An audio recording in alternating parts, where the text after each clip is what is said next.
Am I the asshole here for refusing to go and standing my ground after my ex-friend and my ex-girlfriend invited me to their wedding?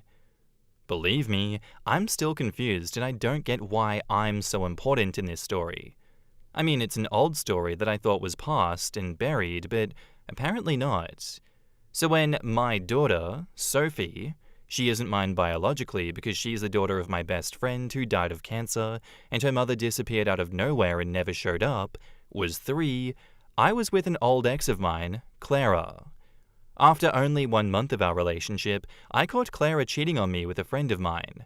I broke up immediately with her and I ended my relationship with my friend. I blocked their numbers and every contact on social media, but to me that was it, and I thought that that was the end of it, but apparently it wasn't.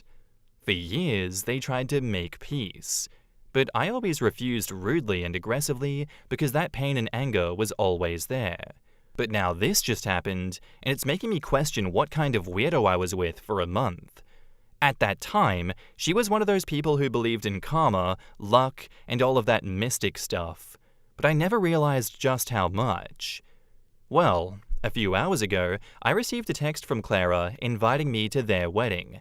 It would be in 2 weeks, and according to her, it was a way to throw the past back and be a better person. But I just refused, saying absolutely fucking not and go to hell.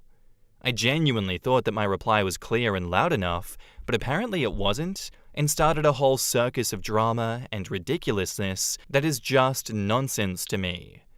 Apparently in the last few months, they were always fighting, so they went and sought the services of one of those future readers, tarot card readers, whatever, and according to him, it was all because of the bad karma that I sent them for their betrayal. So if I don't forgive them and come to their wedding, it would be a disaster. In this 2 hours, my phone is blowing up with texts and calls from Clara, my ex-friend, and even their parents. They're all trying to convince me to forgive them and go to their wedding. I'm currently replying to all of their texts with, "Go fuck yourself and go to hell." Of course, I never forgave them and will never, so they can insist how much they want, but I will never do it. They even try the pathetic move to make me feel guilty by saying that if I don't do what they want, the disaster of the wedding and their marriage would be only my fault, with my bad karma and malicious influences. I might sound cruel, but I'm actually enjoying this circus because their excuses are just so nonsense that it's hilarious.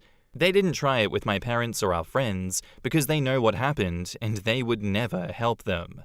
But like always, I had a talk with my grandma. She's my official psychologist and suggester, but she said that since it's important for them, I have to just accept it and go so this thing would end here.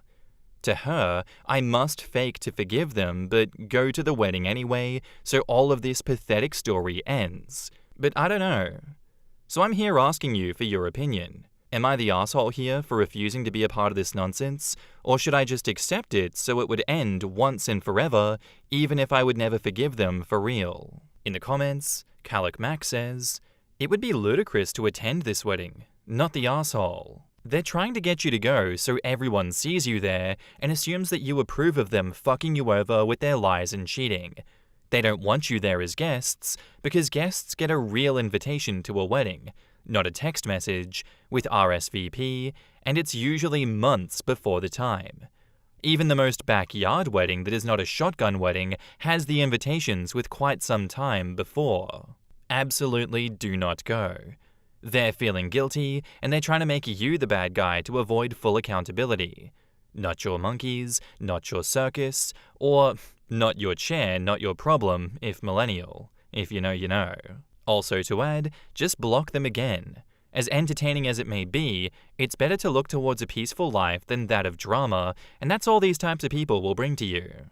I'm still waiting to see what significance your daughter has in this story. I'm pretty sure that OP posted a story about his daughter breaking a bully's nose at school. OP sent Sophie after them. Give that girl a couple of water balloons filled with indelible red dye and let her loose. Back up to the post, there's an edit. Guys, some of you are evil with your ideas. I like it. I'm actually divided between not going or going and applying some of your advice. Anyway, some of you asked why I'm so involved with this story, and the reason is because the friend that betrayed me was one of my closest friends, and it's not about Clara's cheating, but because my friend betrayed me so easily like I was a stranger. This is what hurts the most. It's my friend's betrayal that hurts the most instead of the cheating. But don't worry, I'll update you in the next few days because something big happened, and I still don't know how to proceed. So thank you all for your advice and evil plans. These people are insane, and I don't even know why you are thinking of even going to this wedding. Genuinely, there can be nothing but trouble with you being there. I like that you sent that text to them, and you should have blocked them right after you sent that and been done with this situation personally. So yeah, not the asshole for refusing to go and standing your ground. And now, onto the update. Hey people, here I am again with a major update. Today was supposed to be a day focused on relaxation, calm, peace, and fun, but it was all the opposite. Yesterday, I had an outburst, and I decided that today I had to relax and calm down before doing something stupid or worse. So yesterday at night, at the last minute, I organized a day in the mountains for skiing, relaxing, and clearing my head, but I ended up in the hospital. See, early this morning where I parked my car at the hotel, I fainted unconscious in the car park, and this is the second time in 3 days that something has been wrong with me, so I'm currently at the hospital seeking answers. But this isn't all, unfortunately. 30 minutes ago, I was with my grandparents who come to see me because they know what happened, and while we were talking, guess who showed up out of the blue? My ex-girlfriend and my ex-friend. They tried to bluff the real reason why they were there, but when I saw them in the hall, I already knew why. They went in person trying to convince me to go to their wedding because of the bad karma and all of that bullshit that I told you in the last post. But this time I acted quickly and smartly. After like 3 minutes while they were here asking me how I was, if it was something big, and all this classic bullshit, I interrupted them and finally told them that yes, I will go to their wedding. Their expressions changed in like 3 seconds, and they tried to hug me and thank me, but I aggressively told them to back off and stay back because I needed rest and I don't want to have any stress. After that, I told them to leave and let me know when they were organizing the wedding, the exact day and hour. My ex told me, and I took note, and they left. My grandparents watched me like I was a ghost and asked me if I was for real about forgiving them. But I told them, of course not. And they asked me why the hell I accepted. So I told them that I accepted my job's promotion, and since it was an emergency, they needed me in the new country in 8 days. At this point, they understood, and my grandpa gave me a pat on the shoulder and told me, "You fucking smartass," with a smile, and after a bit more talking, they left. So yes, their wedding is in 10 days, but me, Sophie, and our new puppy will be in another country 4 hours away. So of course I wouldn't attend, and some of you guys gave me advice on a letter to send them, and I got some courage from that, and will use those ideas from my last post. So right now I'm with Sophie and our puppy, and believe me, I wish I could be there at their wedding just to see their reactions, because it would be something special. I'll update you in a few weeks when I'm in my new country, and when I have news from their wedding. I can't wait. Our next post is by user Blair43, and it's titled, "Am I the asshole for not wanting my girlfriend to travel with a friend that she slept with? My girlfriend is going on a trip with a guy that she has known for 8 years, in which they've slept together in 2017 and 2023, the latest being several times over 3 months just before we got together. They've previously traveled together while having partners and nothing happened. One time they maybe kissed while blackout drunk, and she's now sober and committed to her sobriety. She's assured me that they truly are just friends, and that if they wanted a relationship, they would have pursued that. She claims that the only reason they were sleeping together was that they were single and had no one else around. Every year, the group of friends, including him, travel to a new country for 2 weeks. She doesn't want to cancel trips with these people who are important to her. She has described him as one of her very close friends and reiterates that there are no romantic feelings and she should be trusted. She planned her next trip without consulting me, in the very early stages of our relationship. The trip is coming up very soon, and I'm feeling very uncomfortable about it. We're discussing ending our otherwise great relationship over this, but she stated this is a non-negotiable as they travel every year and will continue to do so. Would I be the asshole if I threw away a great relationship over this? In the comments, They Call Me Shooting says, she cheated on a previous partner of hers with him, and all she will admit to her current boyfriend is a drunken kiss. That doesn't mean that's all that happened, OP. Your days are numbered, friendo. Every year for 2 weeks she's gonna be with this guy? You don't think he's gonna be preying on your downfall? You think he's some kind of stand-up guy where you're the only thing standing between him and fucking her on these vacations? And you don't think he's gonna be trying to undermine it? They only fucked because they were single, except that one time that she wasn't single, but she promises it was just a drunken kiss. Jesus, dude. Your goose is cooked. That guy doesn't want OP out of the picture. He knows he's got her as much as he wants her 2 weeks every year. If he wanted her more than that, he would have already done it. It's non-negotiable that she excludes you from a yearly trip with her fuck buddy. Good luck with that. OP should just say that he wants to join the trip. It's the Occam's razor solution, and girlfriend's response, probably a bunch of crap excuses why he cannot, will speak volumes.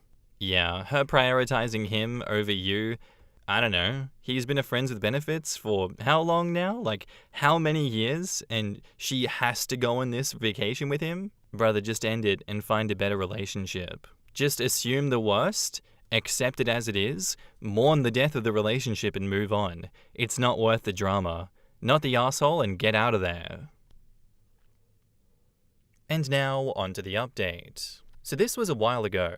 What a 9 months. And yes, Redditors, you were right. I should have kicked that beer to the curb then, but stupid me dragged it out for 9 months.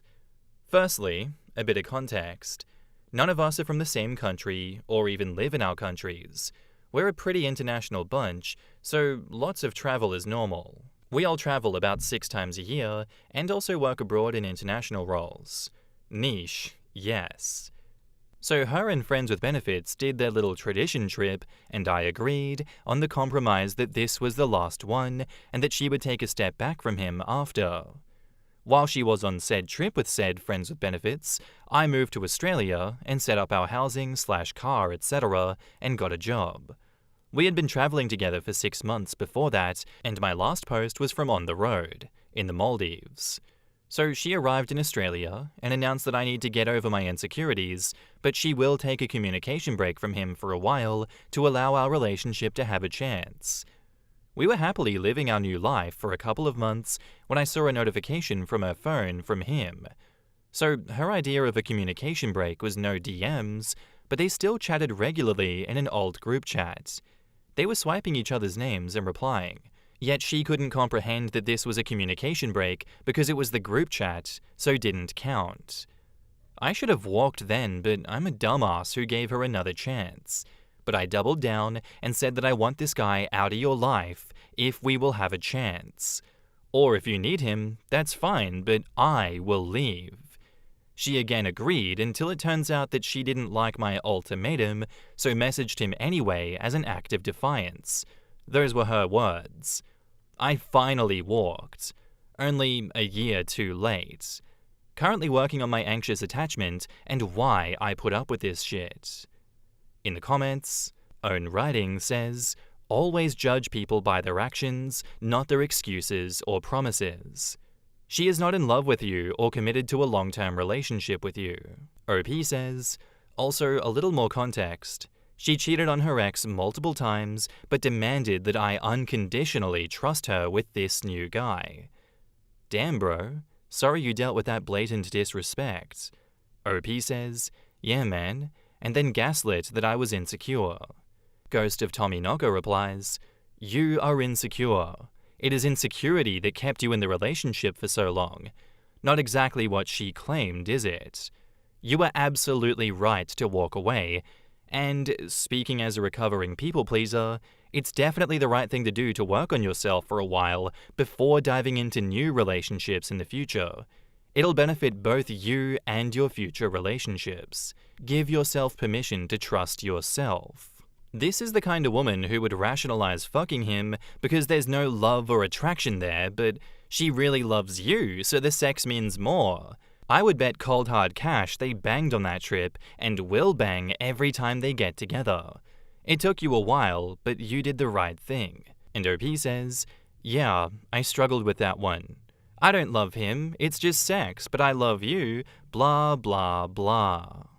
I'm glad that you got out of there eventually, OP. It sucks that these things happen, but, sometimes you have to go through experiences like this to know what not to do in the future. And that's okay. I'm not judging you. It's all right to have given her another chance because now you know what you have to do in the future. Thank you for being so open and honest about what has happened here, and thank you for your story. I very much appreciate that. My girlfriend thinks I slept with her sister. I was drunk, and I'm not even sure if I did or didn't. These past few weeks, I've been staying at my girlfriend's house. She lives in the same house as her family, but her parents own another house which they usually live in another city, and that's where they are now. So it's just her and her little sister there. Because I like to spend the nights with my girlfriend, I spent most nights at her house in her bedroom and switch between that and my apartment. We like being together, and my apartment is small and dingy, so that's why it's usually at her place. We kind of had a fight a couple of weeks ago.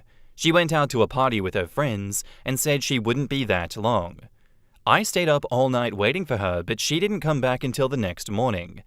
Of course, I was really upset, and I shouldn't have assumed the worst, but I did, and we got into a fight.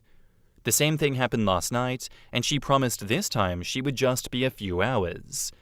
I know the parties that she goes to have boys and girls there. I stayed up all night watching shit on TV, waiting for her. I started drinking. One glass of whiskey after another, just out of boredom, waiting for her to come back. My mind was circling around, thinking where she could be, why she could be taking so long. I feared she would not come back until the next morning. Now, this part is really fuzzy because I was drunk as fuck by this point, and I could barely walk. I decided to call it quits and staggered up to her bedroom to go to sleep. I usually sleep in my underwear, so I got down to my underwear, and I was surprised to find that she was in bed, or at least I thought it was her. Normally, I would have questioned what was going on, but in my drunken state, I must have assumed that she got back early and went to bed without me realizing. I remember muttering to her, "I'm sorry I got so mad at you, honey," and kissing her neck, and then cuddling her and going to sleep. I have no idea if anything else happened. I don't know if sex happened. I wish I could say that it didn't, but I have no memory of the event. The next morning, I had a painful as fuck headache. I remember waking up to my girlfriend's screams as she walked into the room in the morning. What the hell is going on? I was still dreary and unaware of my surroundings as I came to and realized that I was lying in bed with her sister. We were both in our underwear cuddling, and her sister was facing me directly. Obviously, it looked bad. My girlfriend was raging.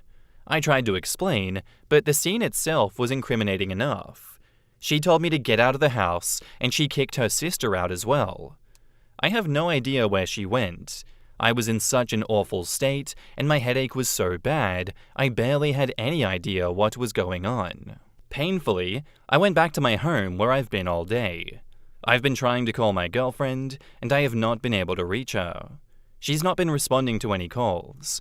I tried to call her sister once as well to find out what the hell happened, but no response. I honestly have no idea what happened. Did I cheat? Did I have sex with her? How does that even happen?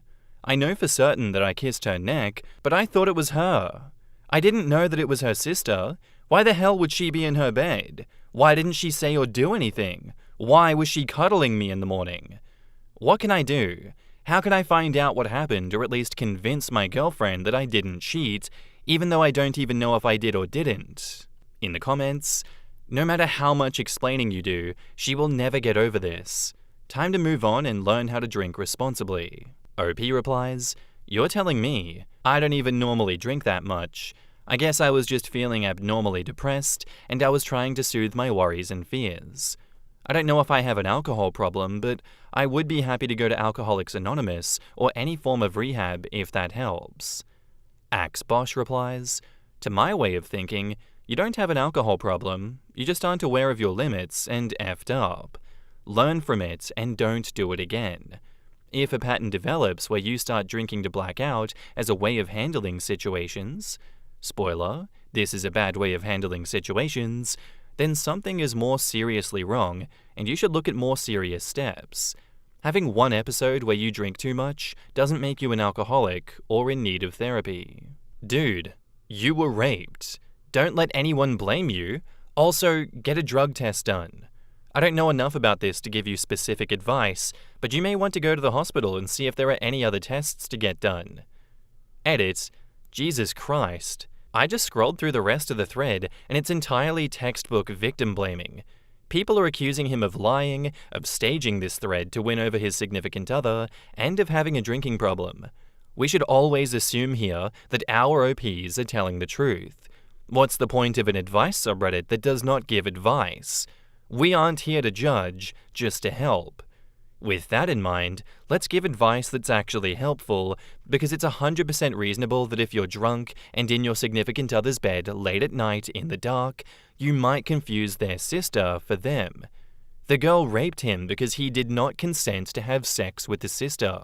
Yeah, I agree. If you were that drunk and you did actually have sex, that is assault on the sister's part. She took advantage of you, and you should seek every avenue that you can to get recourse for this. The damage appears to be done in this situation. It doesn't appear to me that your girlfriend is going to believe you. That's just how these situations play out sometimes. And it's unfortunate, OP, and I'm sorry that this happens to you. But really all you can do is take the advice of this thread and action that advice. And now, onto the update, 8 days later. Okay, it's taken me almost a week to muster up enough energy to write an update. I wasn't going to, honestly. I didn't see the point. Things have been miserable, and my life has been falling apart, but I'm slowly picking the pieces back up. A warning to everyone reading this story contains rape. Yes, rape. I am slowly accepting and living with the fact that I am now a victim of it. I tried writing this, but it was too confusing, so now I'm re-editing it. I'm going to use girlfriend and girlfriend's sister in all cases to refer to those people to avoid confusion. When I made the last post, I had lost contact with my girlfriend and she was not responding to my calls. I eventually did manage to reach through to girlfriend's sister and she was really upset. She said that her sister had thrown her out of the house, was threatening her, and not even accepting to talk to her. I talked to girlfriend's sister, and I told her she has to tell me exactly what happened, and that it was very important because girlfriend was in danger. She was extremely upset, acting rashly, and could possibly hurt herself. Girlfriend's sister told me that she will tell me the whole story, but she made me swear that I wouldn't tell girlfriend. I lied and said yes. From her story, it sounds like she intentionally took advantage of me, knew that I was drunk and thought she was her sister and used it as an opportunity to have sex with me. Apparently we did have sex. After she told me that, some of the memories started faintly coming back to me, and I think I do very slightly remember that we had sex now. What's worse is that she said there was no protection and she was scared of pregnancy. She had a test later. She's not pregnant. I managed to eventually reach through to my girlfriend, and I told her the entire story as I've said it here and in the last post, plus more detailed of course.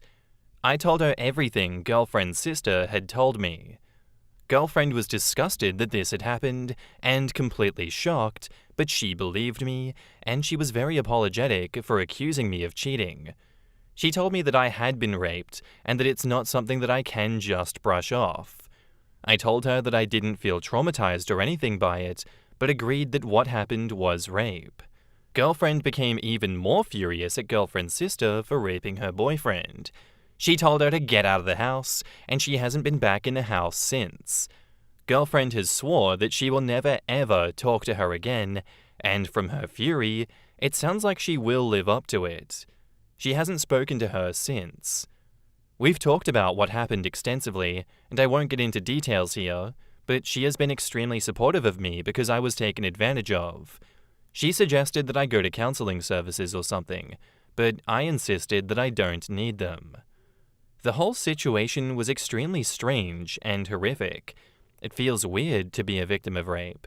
I don't feel much different, I don't feel traumatized, but I'm still aware this thing happened to me where I had control of my body wrested from me.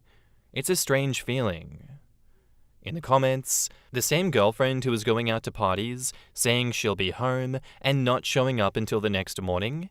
Handling one situation well does not make a person awesome. And OP replied, well, we talked about that. She won't go to parties anymore, and I will stop drinking. Am I the asshole for refusing to let my girlfriend bring her dead dog's ashes on vacation? My girlfriend, 29 female, and I, 28 male, have been together for 4 months. She had a dog that died a few months before we met. I've only ever spent the night at her place.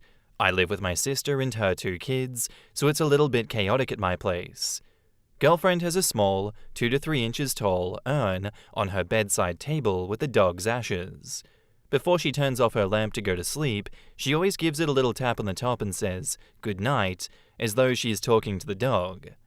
I think it's weird, but I've never said anything. We were supposed to go away for the weekend. On Friday, I was watching her pack and noticed she took the urn and put it in the top pocket of her backpack. I asked her what she was doing. She said she didn't want to leave the dog behind. I told her she was not allowed to bring the urn, as it made me very uncomfortable. I didn't want to see it anytime we returned to our hotel room. I didn't want her talking to her dead dog after we've had sex, i.e., before we go to sleep. It's weird, and frankly, she's been mourning this dog for too long. She didn't argue. She simply started to unpack her bag. She told me to have fun on the weekend getaway, as she would not be coming. I asked if she was seriously choosing a dog's ashes over me. She said she was choosing herself over me, as I could have spoken to her with kindness and empathy, but didn't. She also said that I didn't get to dictate how long she's allowed to grieve. Then she asked me to leave. She hasn't replied to my texts, and I think she's overreacting. My sister said that she can see both of our sides. Am I the asshole for thinking that my girlfriend is weird for being so attached to her dead dog's ashes? Edit. The hotel was non-refundable and only a 3-hour drive, so I went on the trip without her. She started seeing a psychologist around the same time that we started dating. She hasn't told me any specifics, but she said the trauma of suddenly losing her dog brought to the surface other trauma in her past.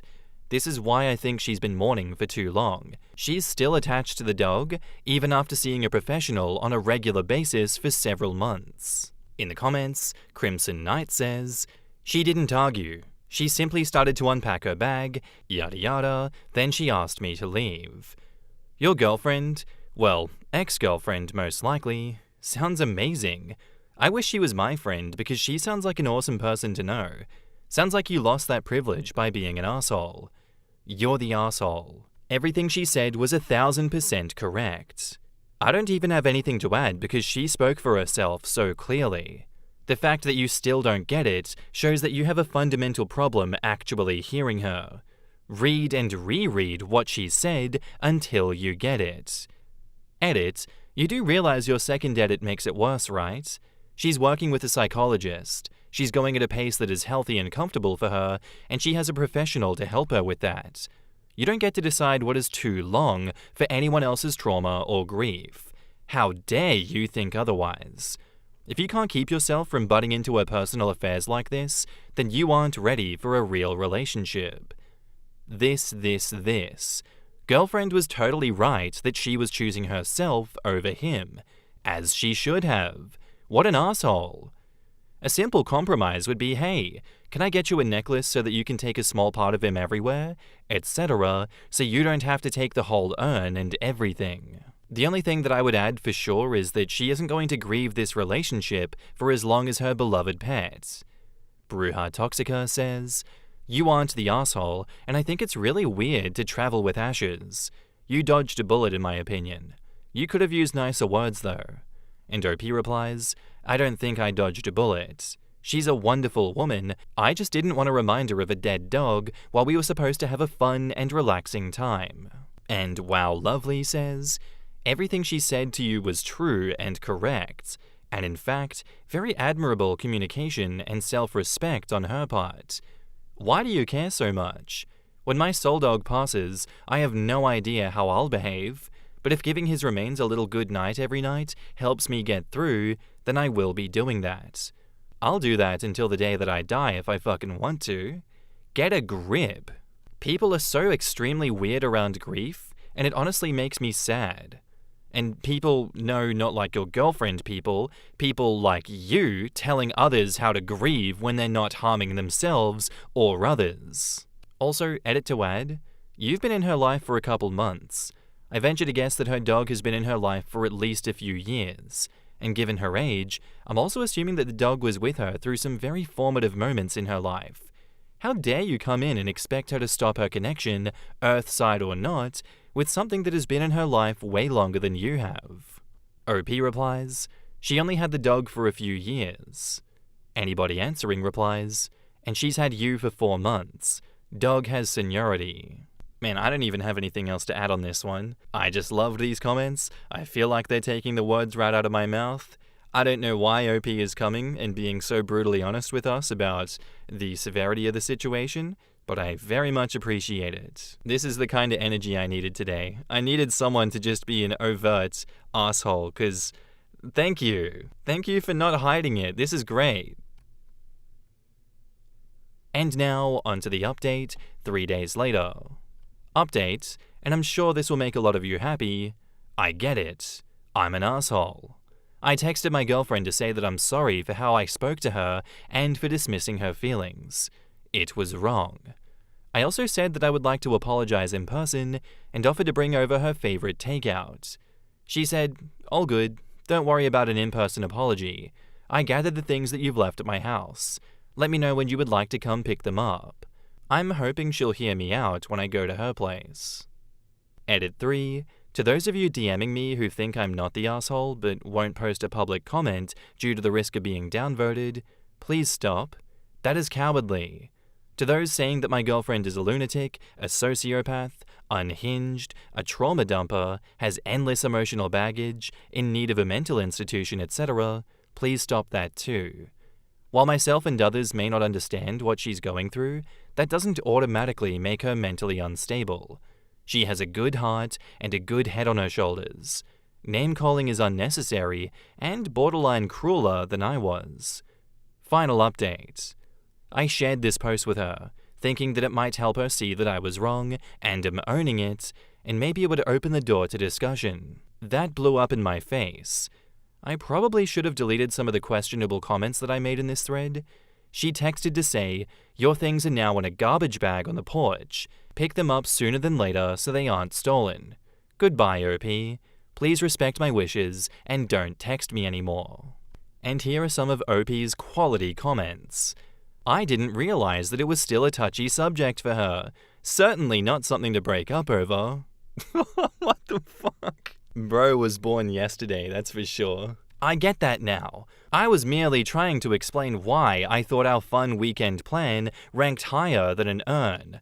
I never said that I was more important than her dog, just the remains. If I had taken the time to ask her about it, instead of speaking to her like a child, maybe things wouldn't have played out the way they did. I'm not trying to compete with the dog. I just don't know of anyone else who talks to the ashes of their dead dog. The point I was trying to make was that having the dog for only a few years means she couldn't have been as attached as someone who lost their pet of 10+ years, and raised them since it was a puppy. She doesn't take them anywhere outside of her place, which is why I thought that it was weird that she wanted to bring them on our trip. As others have pointed out to me, she probably just wanted to continue her bedtime routine of saying goodnight. I would ask her, but I've decided to give her some space. I guess I don't know what she gets from it. She never told me, and in fairness to her, I never asked. And I don't think that I've called the dog it to my girlfriend. I know it was female. I've said things like, she looked like a happy dog. I'm sad that I didn't have the chance to meet her. I called the dog it so that I wouldn't confuse anyone by writing she, in case it wasn't clear that I was talking about my girlfriend or her dog. I don't know how OP thinking that showing her the post was going to somehow win her over. Bro just put his delusions out in the world and was like, see? You can see where I'm coming from, right? I'm the good guy here.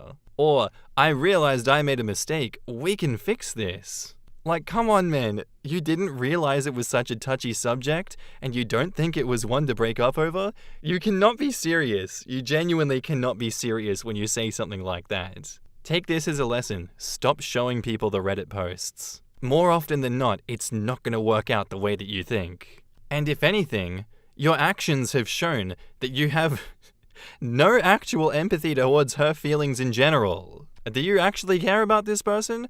Or do you just care about being right? Like, I'm getting that energy from you. Please take this as a learning lesson and be a better person next time, OP. Regardless, thank you for the story. Our next post is by user ImpressiveGarlic488, and it's titled, "Am I the asshole for demanding that my fiance's parents change their plans to have a vacation at the same place as our honeymoon? My fiance and I have our wedding coming up in April. We had brainstormed for a while on where best to spend our honeymoon. We went over the more popular and well-known places, but then landed on a more offbeat destination that I felt would truly be a great place for us to start our life as a married couple. I've been looking forward to it just being the two of us. I know that he has a really hectic work schedule, and we were going to make the most out of this. A couple of days ago, he told me that his parents had been impressed by how hyped I was about it and were planning on going there for a vacation too, largely overlapping with our dates. They're staying at the same hotel as us. I was livid. They can go any other time. Why now? He said he had suggested that, but his mum said that they had taken time off for the wedding too, and that it worked well into their plans. Also, that since we're going to be going back, it'll allow them to maybe see us a few times before we leave. I was almost in tears. I was so angry. He tried to reassure me, saying they had promised it'll be two separate things and they won't be inserting themselves into our honeymoon. They want us to enjoy it, and they would be doing their own thing. I want to believe it, but I know his mum. I like her as a soon-to-be mother-in-law, but she can be very clingy and routinely laments how far he, and now us, are from them, so I just have a feeling that the two plans are not going to be as independent as he thinks they'll be. I vented about it to my parents too. My mum agreed with me that this isn't right, my dad is more on the fence about it, and he doesn't think that everything is ruined. I've demanded my fiancé makes them change their plans. He says he asked them to, and they promise to do their own thing. What can he do? Tell them he doesn't believe them and call them liars? I messed up here and said if that's what it takes. He got quiet. I realized that that was too much and sincerely apologized for crossing the line. This has been eating me up. I was envisioning a certain type of honeymoon, and this happened. Am I the asshole? In the comments, Ashlyn M2 says, "Not the asshole. As much as it sucks, the only way to truly secure an in-law-free honeymoon would be to cancel your plans and go somewhere else. Not ideal, but there is no way you're not going to accidentally bump into them the whole time they're there." And OP replies, "A few other commenters have said this too. I truly appreciate what you're saying, and I know I'm overreacting here, but this makes me want to bawl my eyes out." You're not overreacting. If you think that this will change post-wedding, think again. This is your future. When people show you who they are, believe them. And this is a mama's boy. Exactly. I'm sure everyone in your life would tell you that you're overreacting to draw a line over this one thing and something so small. But why are they insisting on pushing this small thing instead of letting you maintain your very reasonable boundary? Why is your fiancé/husband willing to placate them over this small thing instead of standing up beside you? And this will be your life. Nobody will say that you're overreacting 20 years down the line after a constant deluge of distressing boundary-stomping incidents that have destroyed your joy in life. Why put yourself through 20 years of it before getting divorced? That map was tightly rolled up until this incident. Only now you see the lay of the land and your future if you marry this man. People say that Reddit is too quick to jump on the divorce bandwagon, but in reality, there are patterns of behavior that always play out the same, no matter the characters in the act. Why live through the drama just to say one time you got married and it didn't work out? Save yourself the time and emotional damage and go look for a better partner now, and maybe you get a chance to have a great marriage. It is only a small thing because they want to make it one. No reasonable human vacations anywhere near their adult child's honeymoon. Not a single one. Not the asshole. This is truly manipulative of your in-laws. Your husband doesn't see this, and that is a concern. Your in-laws absolutely intentionally did this, and you will see them more than you want to, and they will insert themselves into your honeymoon. This is just gross and narcissistic of them. You can change your own plans, go to a different place, or just not marry a guy who is a pushover to his parents. Agreed. Change your destination and don't tell them where you're going. Frankly, you don't even need to tell them that you've changed your destination, and they'll find out when they get there and you aren't there. This is unbelievable boundary crossing your future in-laws, and if you let them get away with this one, there are going to be more. Not the asshole. I would personally change the hotel, or the dates, or both, or stay at a different hotel the dates that they're going to be there. Also, a no cell phone policy, so they can't get a hold of you. But to be honest, this is a husband problem and not an in-law problem. He should have shut her down point blank at even the suggestion of going to your honeymoon destination at the same time. And OP replies, dates can't be changed really. Like, I'd be okay with that, but I know that it wouldn't work for him. He had to move around some work stuff for us to finally land on these dates. A different hotel could work, but this is like a coastal area, and I really wanted a hotel close to the beach, but I'll start looking for some others too. This hotel had really good reviews too. And because it's not a huge city or something, if people want to meet, it's not too inconvenient, which sucks, because what if they decide they do want to meet? And what if we meet on the beach? I just have to change what I plan on wearing too. I'm really just hoping they change their plans, because quite honestly, if I'm the one that has to change plans, I might not end up being a good daughter-in-law. Ah, man. I don't know. I can see why people advocate for just divorce at this point, because this is some absolute bullshit. This is actually a nightmare. These in-laws suck ass. This husband, who is like, oh man, I don't want to talk to them about it, you know, and it's like, what can I do? What a pussy. What an absolute mama's boy. Like, Jesus Christ, grow a backbone and say, what is wrong with you?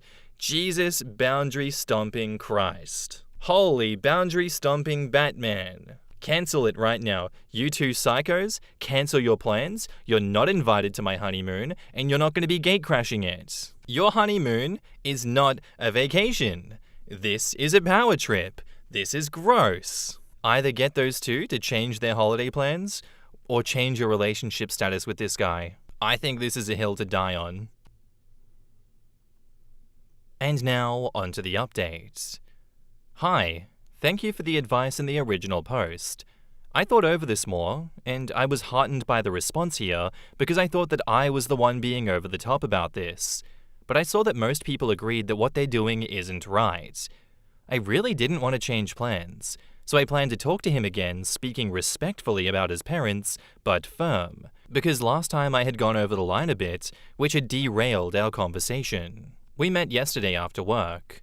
I raised the issue with him again. I said that he knows how much I'd been looking forward to our honeymoon.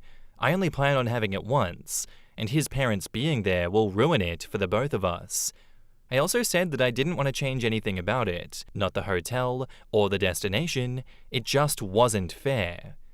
He said he doesn't like that they're coming either, but they're giving their word to not interfere. But to me, it's not about believing them, just that the honeymoon that I had in mind is going to get ruined with them around. I told him that this wasn't a trivial annoyance for me. This was actually making me unhappy, and I need him to do something about it. He said he'll handle it. Well, first, he told me that knowing his parents, especially his mom, she's going to feel slighted by us.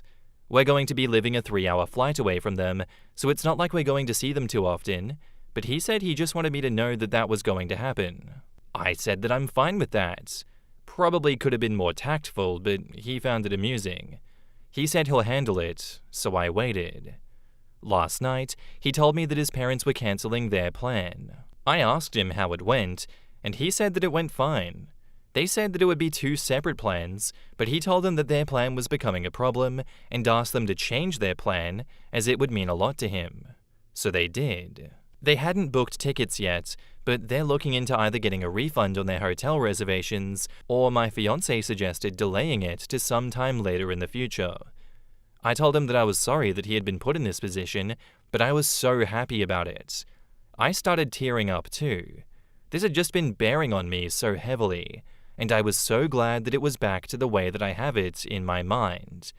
Also, I know the stress of wedding and work has been bearing on him too, and I didn't like adding this stress onto him either.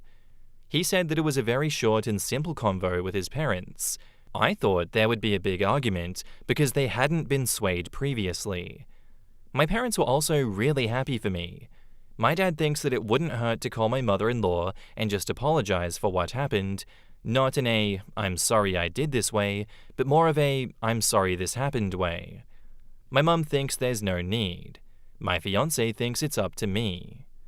I'm really glad that I came here and found out that I wasn't overreacting, or I wouldn't have had the confidence to ask for my honeymoon back. Thank you. Edit: there won't be any apologies. His parents had asked for pictures from us during our honeymoon, but I'm not sending shit. His mum complained about me to my mum that I'm not making an effort to become a part of the family, how hostile I was, and how I didn't understand the importance of relationships. My mum stood up for me and said that I have no duty to anyone except my soon-to-be husband. I take back whatever I might have said about me generally liking my soon-to-be mother-in-law. I'm done. They've cancelled their vacation. That's what I wanted. I'm going to smile for the family pictures at the wedding, and once we fly out, I'm done with her. In the comments, $10 on them still turning up as a surprise. OP says, I've been really happy about the fact that they're cancelling it, and a lot of the comments are suggesting the same thing as you. Can I just ask if this is just meant as a joke, or do you all think this is actually going to happen, because this is making me panic a bit again? No, I actually think it's going to happen. I've read enough stories over on r/JustKnowMother-in-law to know how this will end. Everyone on Am I the Asshole likes to live vicariously through these posts by turning them into supposed real-life Lifetime movies. Have you ever seen the sheer number of warnings when, say, a sibling is being a pain about wanting something the OP has? Keep it locked up. She's gonna steal it. She'll steal it and then frame you as stealing from her. Okay, maybe not that last one. This is similar. Some people are probably really joking. Some enjoy making doom and gloom predictions. I doubt anyone but a vanishing few have actual IRL experience that would back these predictions up. But we've all read the horror stories of a few, many of them posted on r/JustKnowMother-in-law, an unknown number of them AI generated. You know these people in real life, and the rest of us don't. If you judge them to be generally non-unhinged, please don't give this a moment of worry. And OP replies, thank you. This helped calm me down. I'd been proud of how I handled all of this, and I was panicking again after reading some of the comments. My soon-to-be in-laws are not crazy, they are just intrusive. Saying they're not going to come and then showing up unannounced would be out of character for them. And my fiancé, who knows them best, is confident that the matter is settled. Here's something that might help. There are 2 possibilities. Either they really have cancelled their plans and you'll have a wonderful honeymoon, or they haven't and they will expose themselves as liars. If they're the type of people who care at all about their reputation, they don't want to be exposed as such. If they aren't crazy, they have to know how that would make them look. I don't care if I was overreacting before. I'm a dramatic guy and I like being dramatic. I'm glad that a semblance of sanity came into the comments of this update. No, everything is not doom and gloom. and everything is not the end of the world. No, most people do not have first-hand experience with these things. But it does help to be prepared, and it does help to ask for help when and if these situations ever do pop up. I'm very much glad that OP's soon-to-be husband did reach out to them and said, hey, this is not good. I would really appreciate if you guys just cancel the plans. And they did it. Communication wins again. Thank you, Holy Communication Batman. Good luck going forward, OP. I hope they don't intrude in your life anymore. That final edit, though, that's kind of crazy. I don't blame you for distancing yourself from her after all of this. I'd be done with her too. The fact that his mum bitched to your mum about you is crazy. She deserves to be cut off or at least very low contact by you for that stunt. Like, who does she think she is? Thank you for the story, OP. Very much appreciate it. Am I overreacting for breaking up with my boyfriend after he said that no one is prioritized in a family, refused to put me first, and told me to marry someone whose mum is dead? Okay, so I, 20 female, broke up with my boyfriend, 21 male, a few days ago after a really intense argument, and now I'm sitting here wondering if I messed up. We had an amazing relationship, at least in the beginning, talked about marriage, had everything planned, and I really thought that we would end up together. We knew each other for 4 years before dating, but we were long distance. He was the most loyal guy that I'd ever met, a nerd, super intelligent, protective, and treated me like the most beautiful girl ever, even though I have insecurities. He made me feel so special. Then the weird control stuff started early. 1, barely a week into our relationship, he asked me to meet up. I told him I wasn't comfortable yet, as I'd gained weight and wanted to feel better about myself first, but he flipped out and said, "You don't deserve me if you can't even do this one thing." Then he straight up broke up with me. A few days later, he came back, but was still stubborn about meeting ASAP, but he eventually gave in. 2, he didn't want me to have male friends, and I agreed. Then he started dictating what I could wear. No off-shoulders, no fitted dresses that show tits or ass size, no tight dresses, no showing cleavage, and always leggings under dresses. When I told him that I didn't like being controlled, he said, "I'm letting you know what makes me uncomfortable. I can't allow such dresses. Wearing what I ask won't make you uncomfortable, but wearing revealing stuff makes me uncomfortable. So what's the issue?" In the end, I agreed. I didn't want to fight. 3, I once asked him if he would like me if I was fat before we met. He straight up said, "I don't really like fat women, so probably not." When I got upset, he ignored me for an entire night and day, and then said that I was manifesting negativity by asking stupid questions. So after that, I just stopped expressing my insecurities. And then the final fight. We were talking about marriage, and he casually dropped, "Even if I know how to cook, I must learn from his mum. If he doesn't like my cooking, I'll have to do it his mum's way." When I jokingly said, "Isn't this kinda toxic?" he got defensive and said, "That's just how it is. My mum's cooking is non-negotiable." And then I asked, "In marriage, who comes first? Your mum, your wife, or your daughter?" And he said, "You can't compare them. No one gets prioritized over anyone." And I replied, "But shouldn't spouses prioritize each other?" And he said, "Why would I leave my mum for you? If that's what you want, marry someone whose mum's already dead." Excuse me? We argued for hours, and in the end he said, "Don't message me again, go find someone whose mum is already dead." At that moment, something in me just snapped. I finally realized I would never feel special in this relationship. No matter how much I loved him, I would just be one of the many important people, but not a true partner. So I told him, "I won't come back ever again, but thanks for saying everything so clearly. It makes things easier for me. Still, I wish you all the best. Goodbye and take care." And he left me on red. Now I'm questioning everything. It's been 6 days and I feel like shit. This guy was my first everything. We had our future planned, and I genuinely thought that I was gonna marry him. And yet, I know I can't be with someone who refuses to prioritize me as his wife, but my brain keeps messing with me like, 1. Was I wrong for expecting to be his number one after marriage? 2. Is it normal for guys to think that no one should be prioritized in a family? And 3. Did I overreact by breaking up with him? I don't know. If he texts, I don't even know what I'd do. I would never date anyone else, so I don't even know how to move on from this. I need some honest advice. In the comments, Queen of Uncreativity says, even with all of the mum stuff aside, he treated you horribly.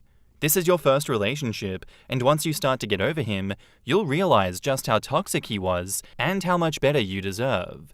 That boy is a walking red flag, and if he reaches out again, please don't give him the time of your day. And for the record, yes, a spouse should be prioritized over a parent, and him trying to mold you into basically becoming his mum, cooking like her, i.e., is plain icky. OP replies, I really appreciate this perspective. It's hard to see things clearly when you're in the middle of it, but looking back, I can see how many things were unhealthy. He wasn't always like this, which is what made it so confusing. I kept holding on to the good parts, thinking that things would get better. And yeah, the whole learning to cook from my mum thing rubbed me the wrong way too. I get respecting family traditions, but it felt more like control than compromise.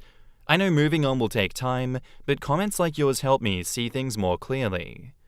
Vegetable Cod says, not overreacting. OP, this was a horrible relationship. Toxic AF. He was testing your limits and trying to train you to be more subservient to his needs and desires. If you think he was controlling now, it would have gotten so much worse. And OP replies, I get what you're saying, but I don't know. It's messing with my head. Like, yeah, he had all these preferences and expectations, but he always said, I'm not controlling you, I'm just telling you what would make me comfortable the same way that you can tell me. He really believed that it was just a mutual thing and not controlling at all. And now I'm wondering, was he actually being manipulative? Or was it just a difference in perspectives?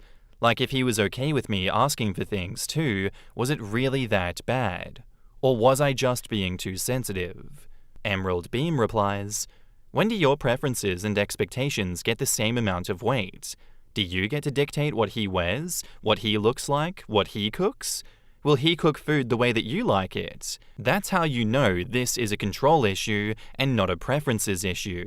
I agree with all of that. It is just out and out a control issue because there's no way in hell that he would let her dictate anything. You just know that he would laugh in her face if she ever asked him any of those questions. He'd be like, no, that's not how things work around here, actually. OP's only in her 20s, like she's just stepping into the world of dating for real.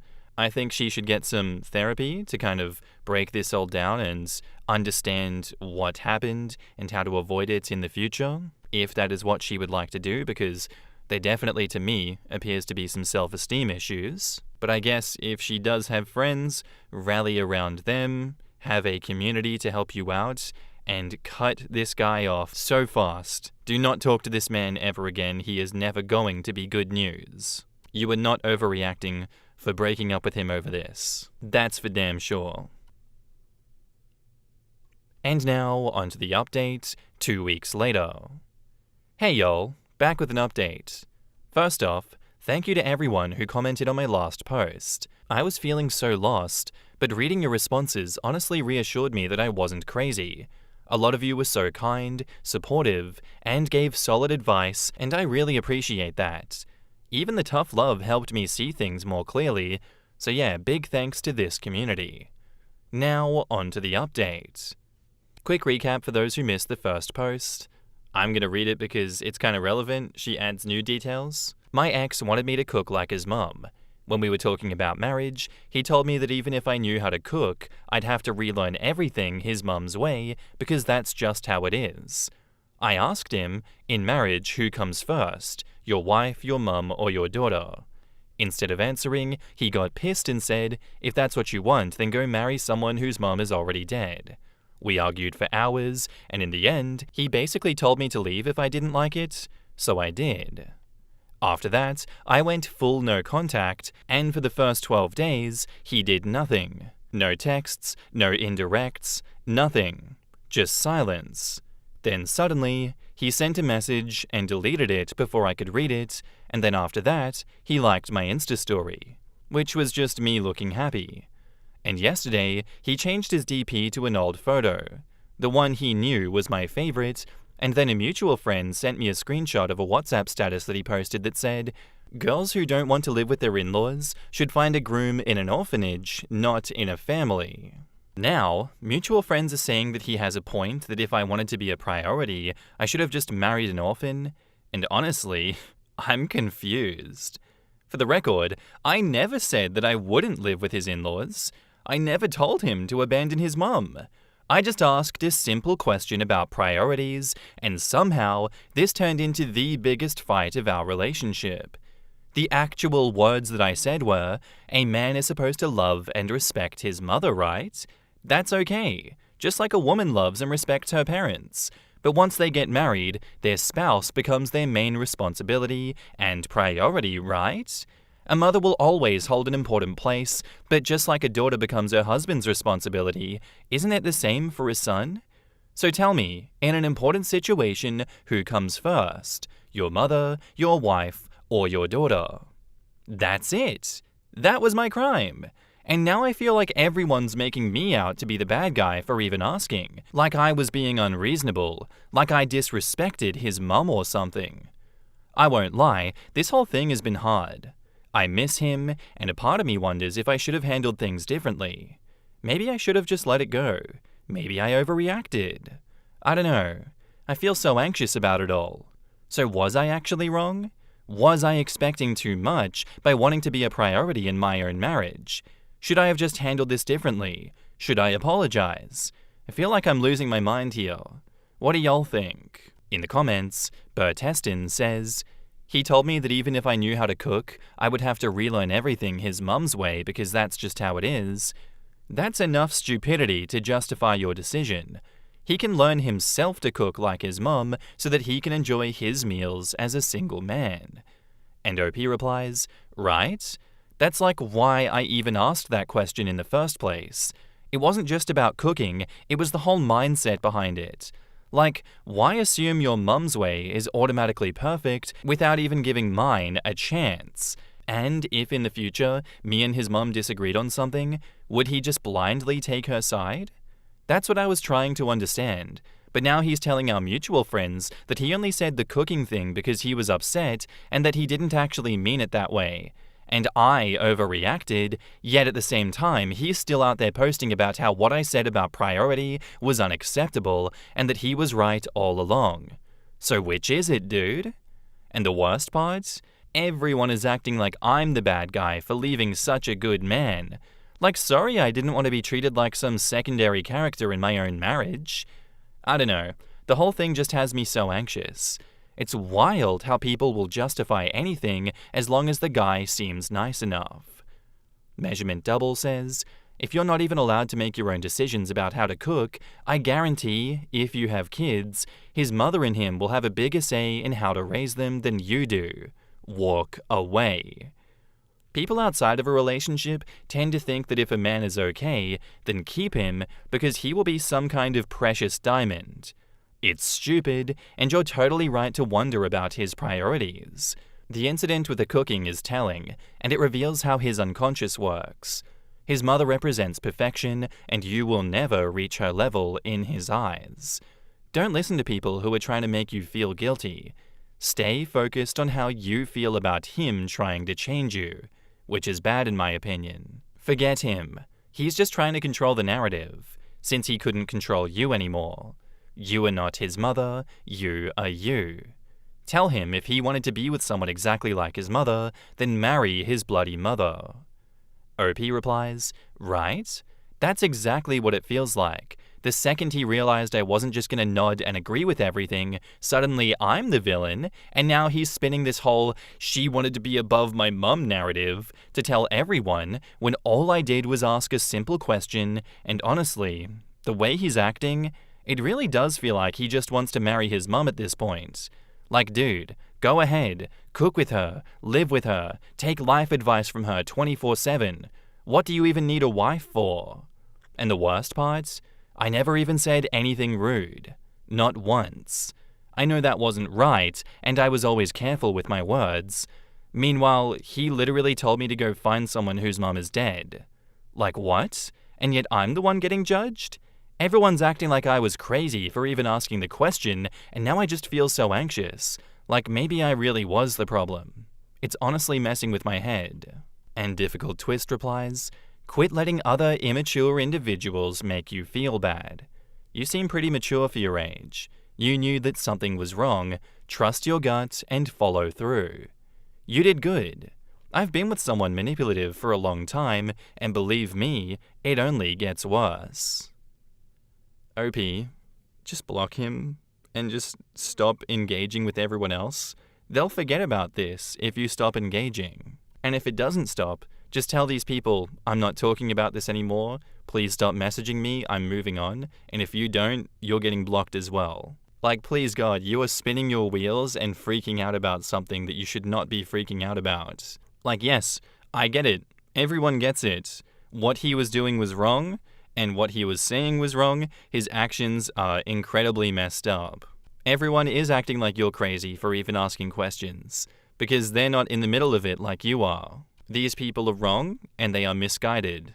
And that's okay, this happens a lot. That's why we come for advice. You're not overreacting, but I do think you need to take a step back and just chill out and put this behind you. It seems like you are very much overthinking this situation right now, and that's not good for your mental health. You will be better off moving on from this situation entirely, and I hope you do. Thank you for the story. Our next post is by user Cat Throwaway, and it's titled, I'm not moving in with my boyfriend because of my cat. I've been dating my 24 female, boyfriend 26 male, for a bit over a year now, and he really wants me to move in with him. But the problem? My cat. My cat is 16 and dying. The vet says that it would be unwise to hope for anything past 6 months. I've had this cat since I was a child. He was there for me through everything. There's a few reasons that I didn't want to move. 1. Moving is really stressful for cats, and I don't want to cause any unneeded stress for my old boy. And 2. My boyfriend has a fairly energetic Rottweiler. My cat has never been good with dogs. Almost killed when he was 2 years old. We had to amputate his leg, it was so badly crushed/injured. I understand that my boyfriend wants me to be close to him, and I want that too, but is it really so much to ask for a few months for my cat to pass away? It hurts me so much that he keeps calling me unfair and not committed in this relationship. I am. But my longest friend is dying, and I want him to be comfortable. He doesn't seem to grasp how important my cat is to me. He has never liked cats, and even made the joke, when he's gone, I will finally be your number one man. I don't know how to handle this at all. Any advice is welcome. In the comments, Perhaps New says, you will not be able to forgive yourself if you make the last days of your loved cat have extra stress or hardship due to moving in with your boyfriend. There are reasonable chances that you break up with your boyfriend over something like this. You will feel enormous guilt if you move in. Don't trade your last precious days of your loved one for anything. And OP says, I'm not. There is no way in hell I'm moving out until after my boy dies. We will see how it goes after, but I'm really hurt by his behavior. What he's doing is incredibly selfish and insensitive. Has he even stopped to think about your feelings? He's guilting you for doing the right thing for a beloved family member and is throwing goddamn fits about it. In my opinion, it's a warning sign that he can't empathize with you or be understanding when you're going through this difficult time. I'm sorry you're dealing with all of this. It's not fair. I hope your little buddy has a wonderful last few months. You are an awesome, amazing owner for putting the well-being of your pet first. Unlike your boyfriend, Kitty has no way to advocate for himself or to protect himself. You're doing the right thing. Don't let him convince you that you're being unreasonable. You're doing right by your kitty, and you're doing right by your heart. You'll never forgive yourself if you bend over backwards to meet his unreasonable demands. I know from experience. I hope everything goes over peacefully for you and your baby, and don't let him get in your head. Keep being awesome. Solendra says, if he has a dog, how can he not understand what it's like to love an animal? OP says, he doesn't think cats actually have emotions or something. He's one of those people who thinks cats are evil and dogs are a saving grace, which was fine before. I understand that not liking cats is almost as common as liking them. What a fucking creep. It doesn't matter if it's a dog or a cat or a hamster or a flea. You have had it for 16 years and it's important to you. You referred to it as your best friend, and this guy can't wait until it dies so he can be number one? What a fucking creep. His needing to be number one in your life and his total disregard for the things that you care about will only get worse as time goes on. He should be comforting you, knowing that you're about to lose a pet of 16 years. But he's encouraging you to move and telling you cats are evil? Run. Run fast. This guy's bad news. This is coming from a dog person. And BatPig90 says, please do not feel guilty for making your old friend's final days peaceful for him. Have you tried to explain to him how important your cat is to you, and he just doesn't listen? Is he dismissive about it, or what? OP says, dismissive. Usually uses the excuse that I can't be mad for him wanting to spend more time with me. Yeah, look, I'm hearing OP out on this one. And me, as more of a dog person than a cat person, still would not be putting this shit on someone that is about to lose their friend of 16 years. Cats are a pain in the ass to move even to the vet at the best of times. Moving a new house entirely with an energetic Rottweiler, that will kill the cat faster than anything. And to me, if he is so dismissive and pushy with this, that tells me he's trying to push this cat to the brink of death. Not only does he have no empathy for OP and what she's going through, I'm picking up a little bit of a sadistic streak underneath all of this. I don't like the vibes he's giving off. If you want to live with him and be in this relationship with him long term, you're more than welcome to, but, start keeping track of his behaviors and be careful it doesn't continue into the future. And now, onto the update, 1 day later. First off, let me say that I'm still shaking, so if this is a rambled mess, I'm sorry. All your kind words from yesterday made me cry. Thank you all so much. I thought I would give some backstory to how my boyfriend and I met. It was through a support group, as I mentioned. Growing up, until age 7, I had a very abusive dad. When I was 7, he tried to kill my mother and I. Luckily, the cops intervened and they took him away. My mum charged him and he got put away. When the trial was done, we moved, and my mum gave me Mumu. Don't judge the name, I was 8, from a local shelter. I didn't fit in at the new school, and Mumu was the best thing in my life. Back to the support group. I shared my story, and my boyfriend confronted me after saying that he also had abusive parents growing up, and we bonded over our similar situations. I didn't realize how much control he had over me until recently. He convinced me to stop seeing my therapist.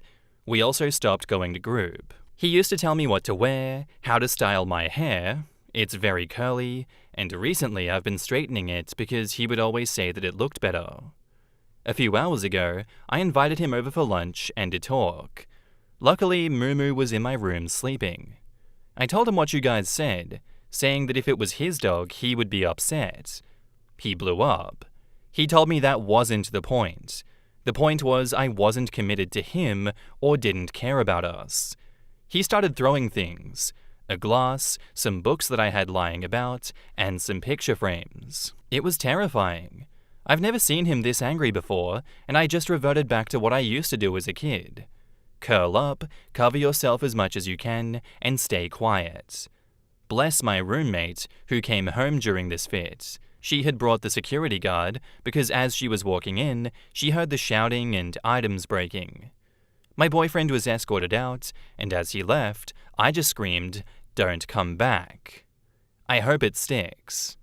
I've blocked his number, and my landlady has been notified not to let him in, as have the guards. The next step is neighbors.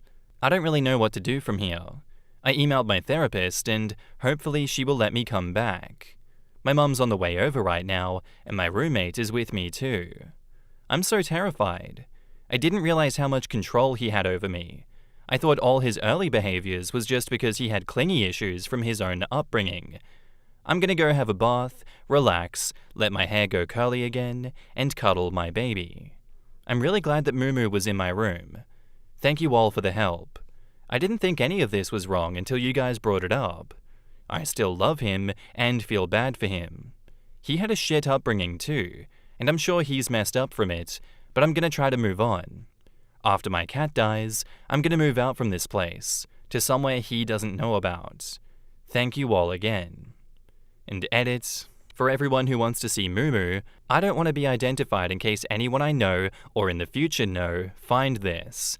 That's why I made a throwaway, as I do have a regular Reddit account. Imagine this. Pretty big tomcat, mainly white, with 3 huge black spots on his back, leg, and side of his head. Minus the back right leg, and yellow eyes. 8-year-old me thought that he looked like a cow and cow's moo. Hence the name Moo Moo. He's pretty derpy, but he's mine. Edit 2.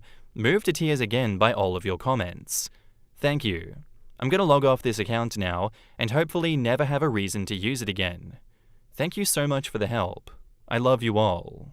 In the comments, Azakar says, as distressing as it must have been for you, I'm so glad he finally showed his true colors, but even more so that you were brave enough to end things for good. You're a strong woman, and getting back to therapy will make you stronger and more aware of the intentions of any future abusers who may want to prey on you because of what you've been through. By the way, curly hair is gorgeous. Seriously, wear your curls with pride. Lemonhead629 says, I'm sorry you had to find out that he sucks that way, OP. Stick to your guns and don't let him back in.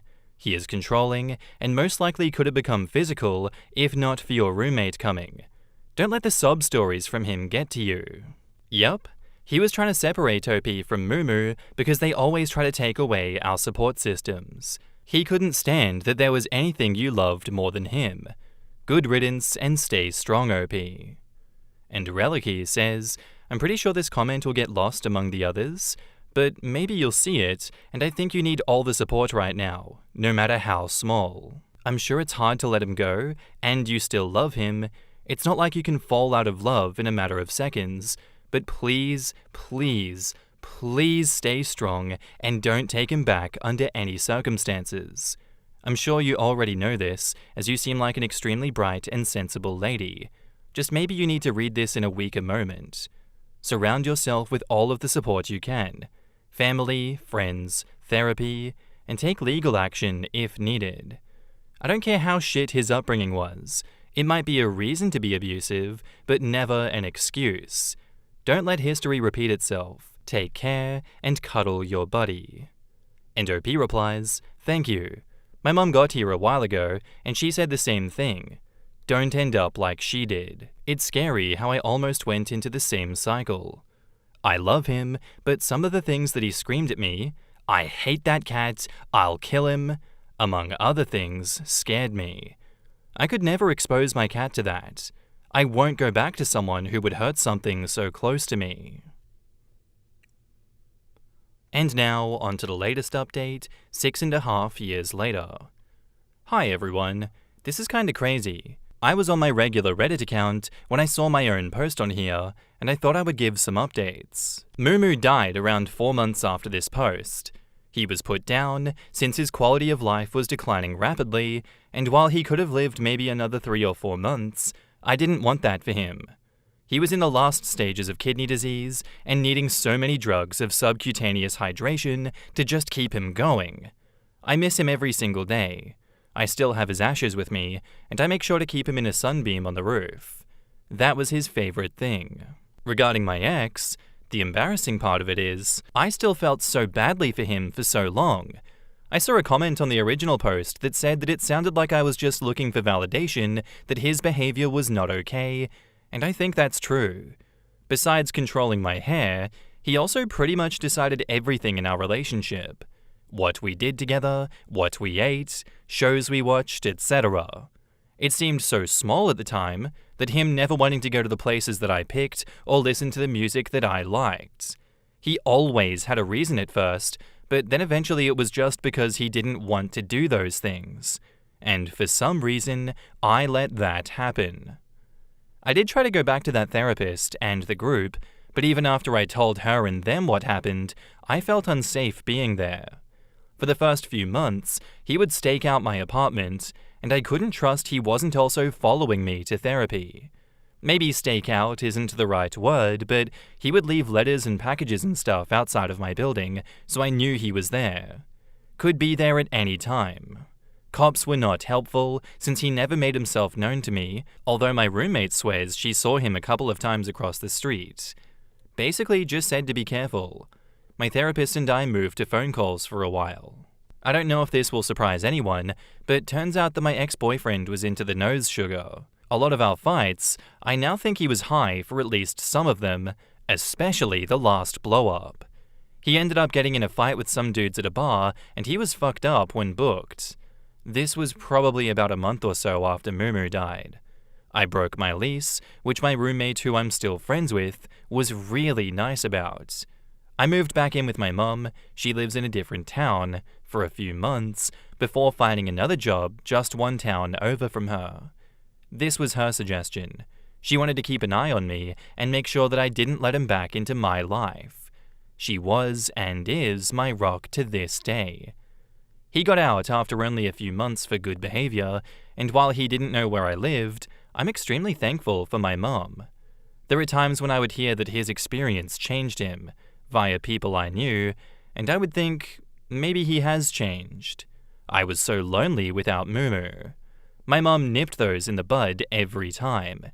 She would ask me things like, even if you go back, what then?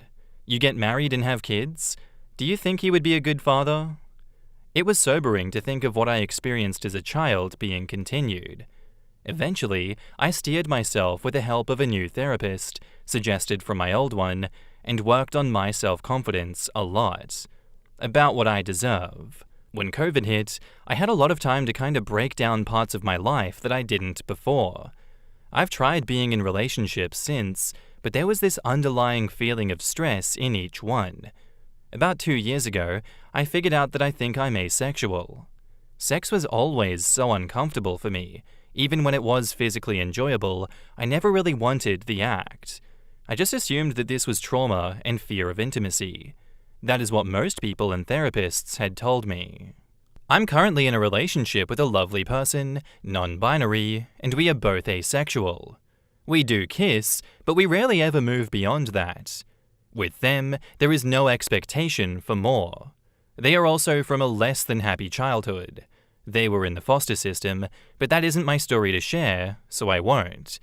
Just know that I am happy. We have been together for a year, and they are so considerate and kind. They bring me flowers at least once a month. They make sure that I can express myself.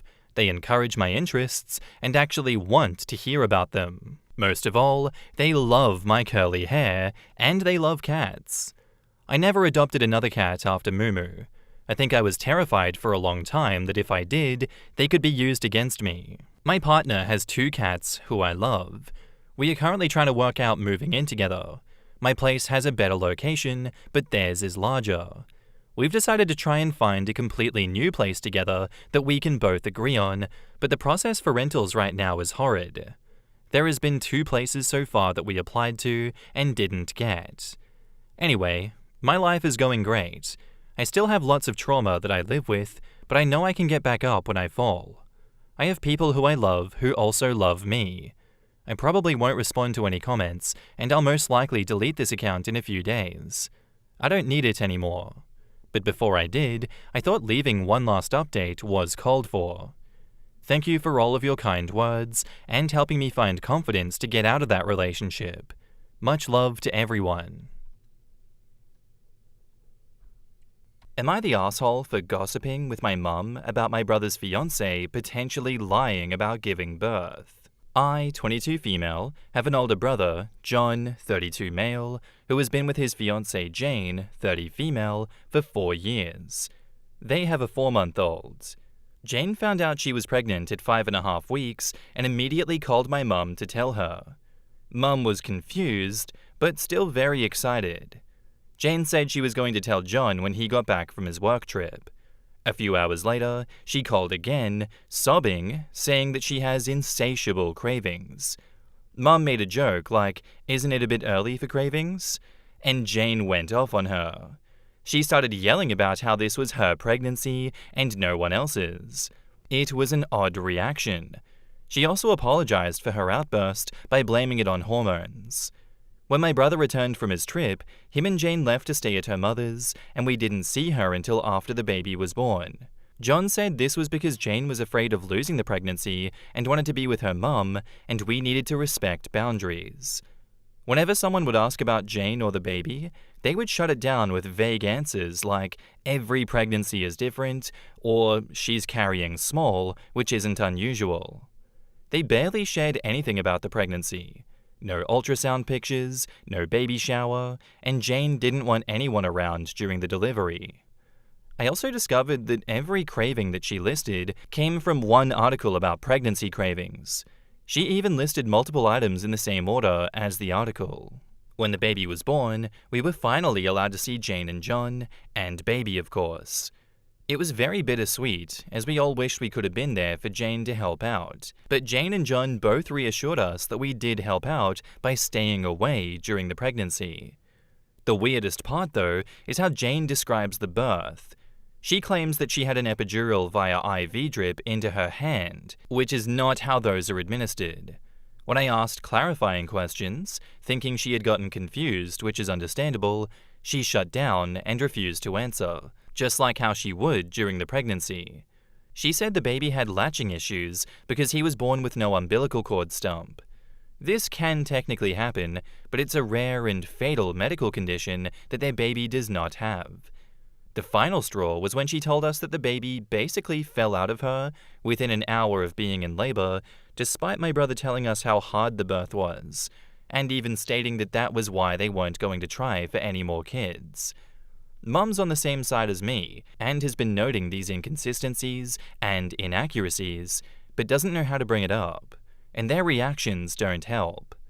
A few days ago, my brother texted my mum saying that her doubt of Jane is disrespectful, and they both want full apologies from the both of us for bullying Jane about her pregnancy/labor. I haven't made any outright accusations about it, nor have I said any of this to Jane.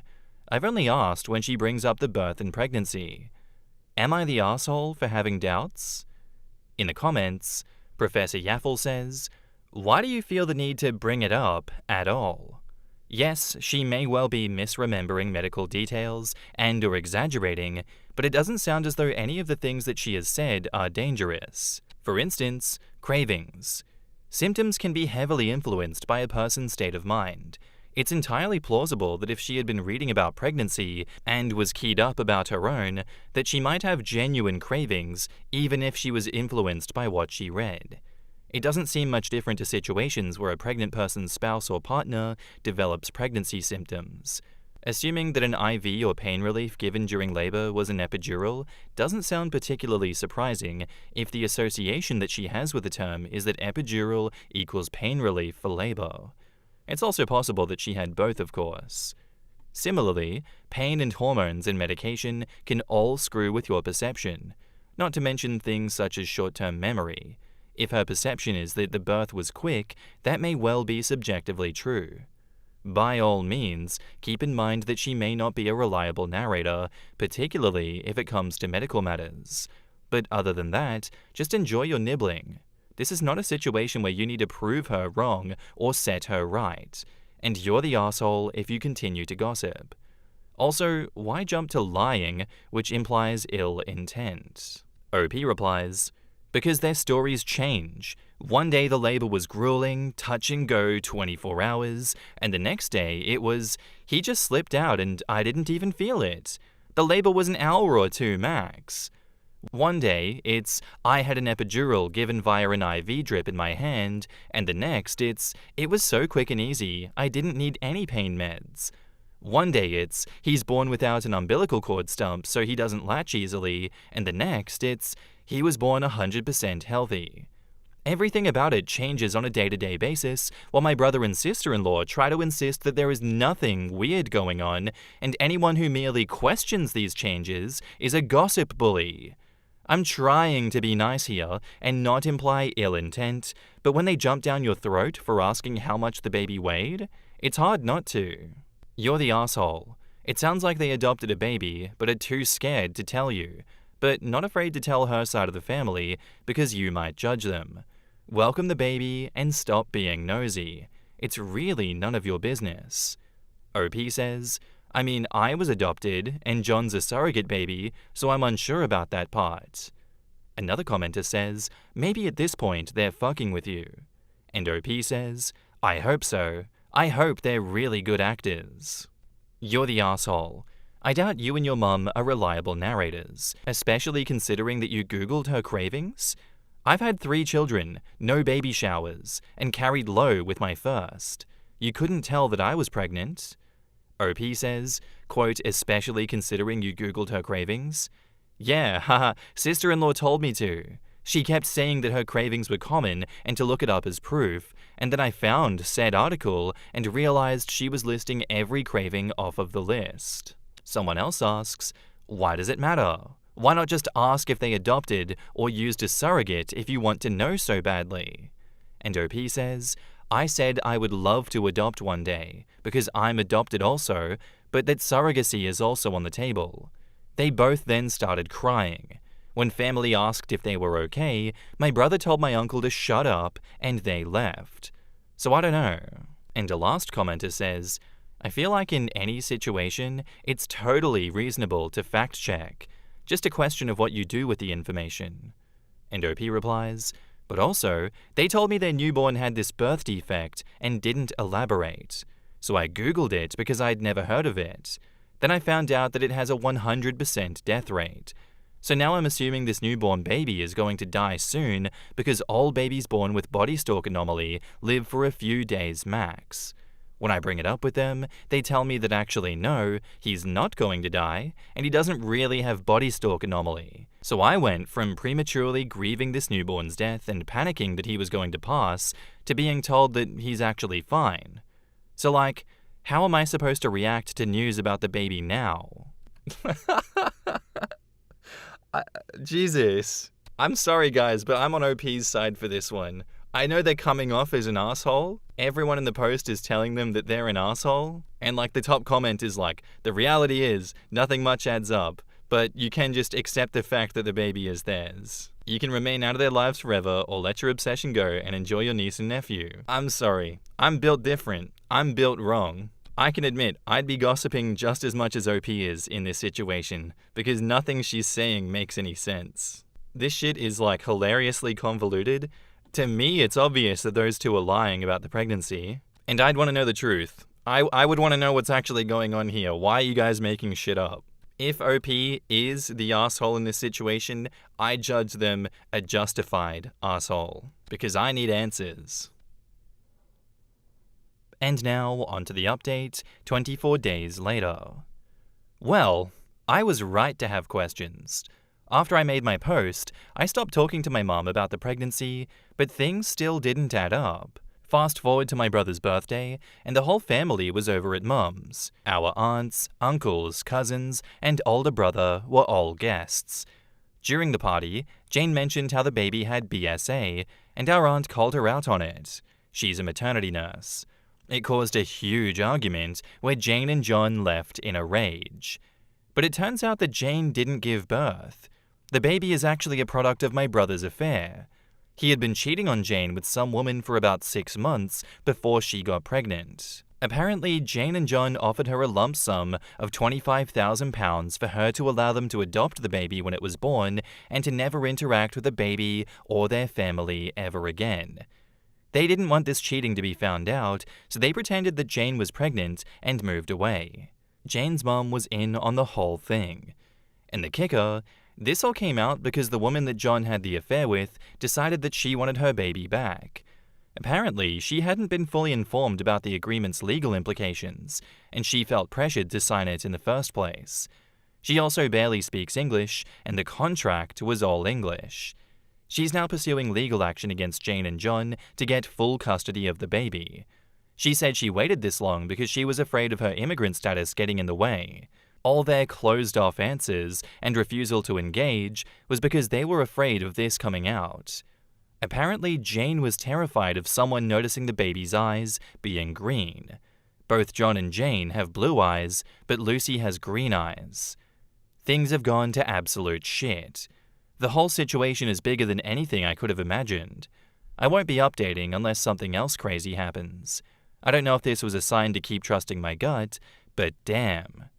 I'll be logging off in a few hours. Thank you, everyone. In the comments, you need to get your sister-in-law out of that toxic relationship ASAP. Help that girl wake up. OP says, I mean, they both orchestrated taking advantage of the woman. They're made for each other. Someone else asks, why didn't they just say they'd adopt a baby? And OP says, well, that's what they did under the guise of tricking the woman.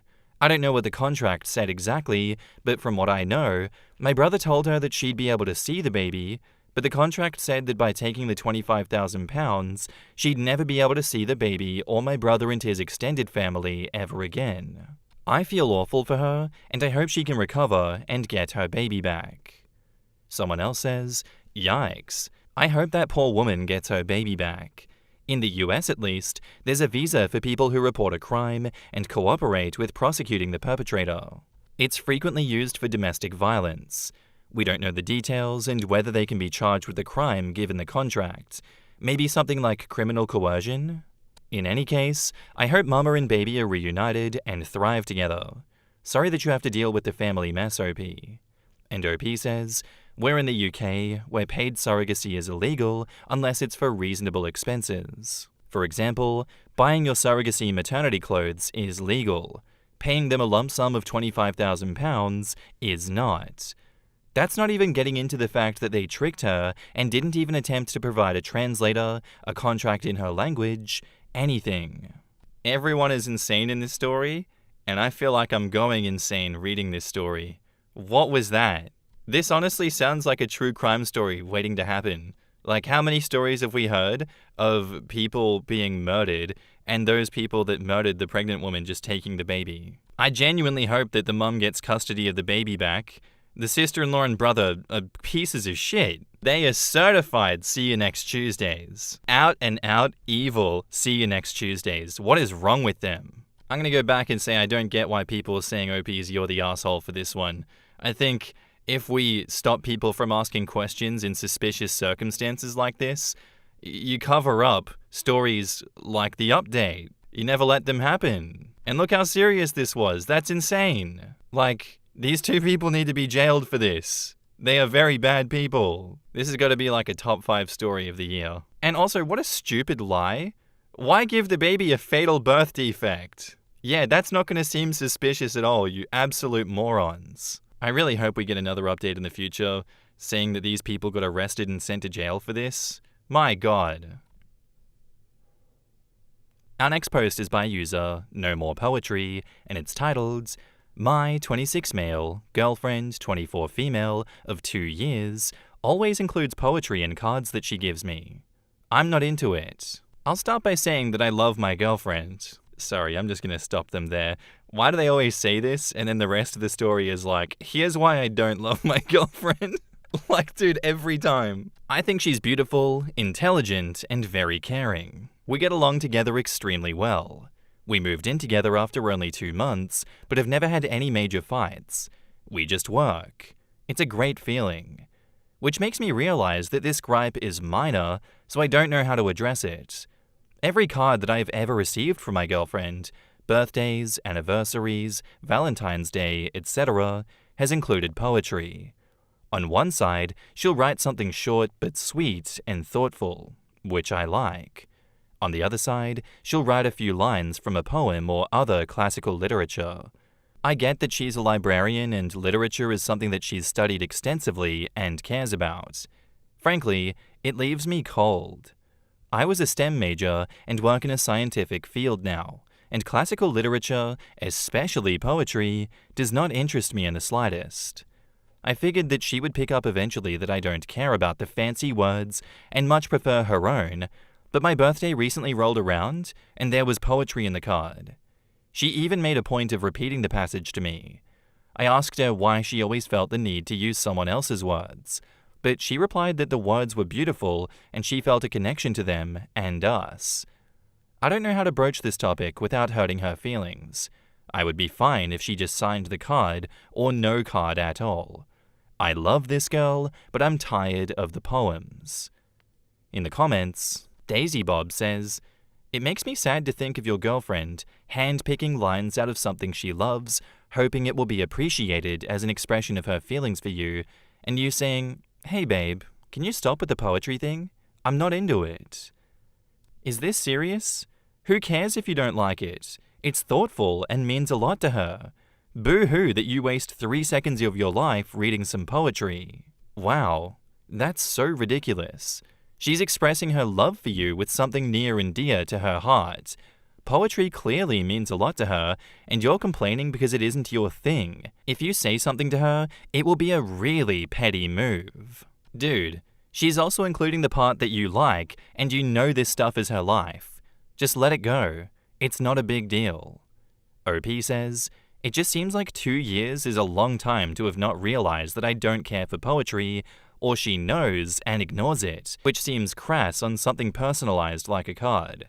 Night Owl replies, "Again, so what? This is so minor. It makes you seem petty for griping about it. Be happy that she even remembers your birthday. My girlfriend doesn't even get me cards. OP should be thankful for his girlfriend's thoughtfulness." OP replies, "Why is it minor to want your partner to understand you?" Night Owl replies, "It's not minor to want your partner to understand you, but you have to understand this. When she tries to write you a card, that's her expressing how she feels about you to you.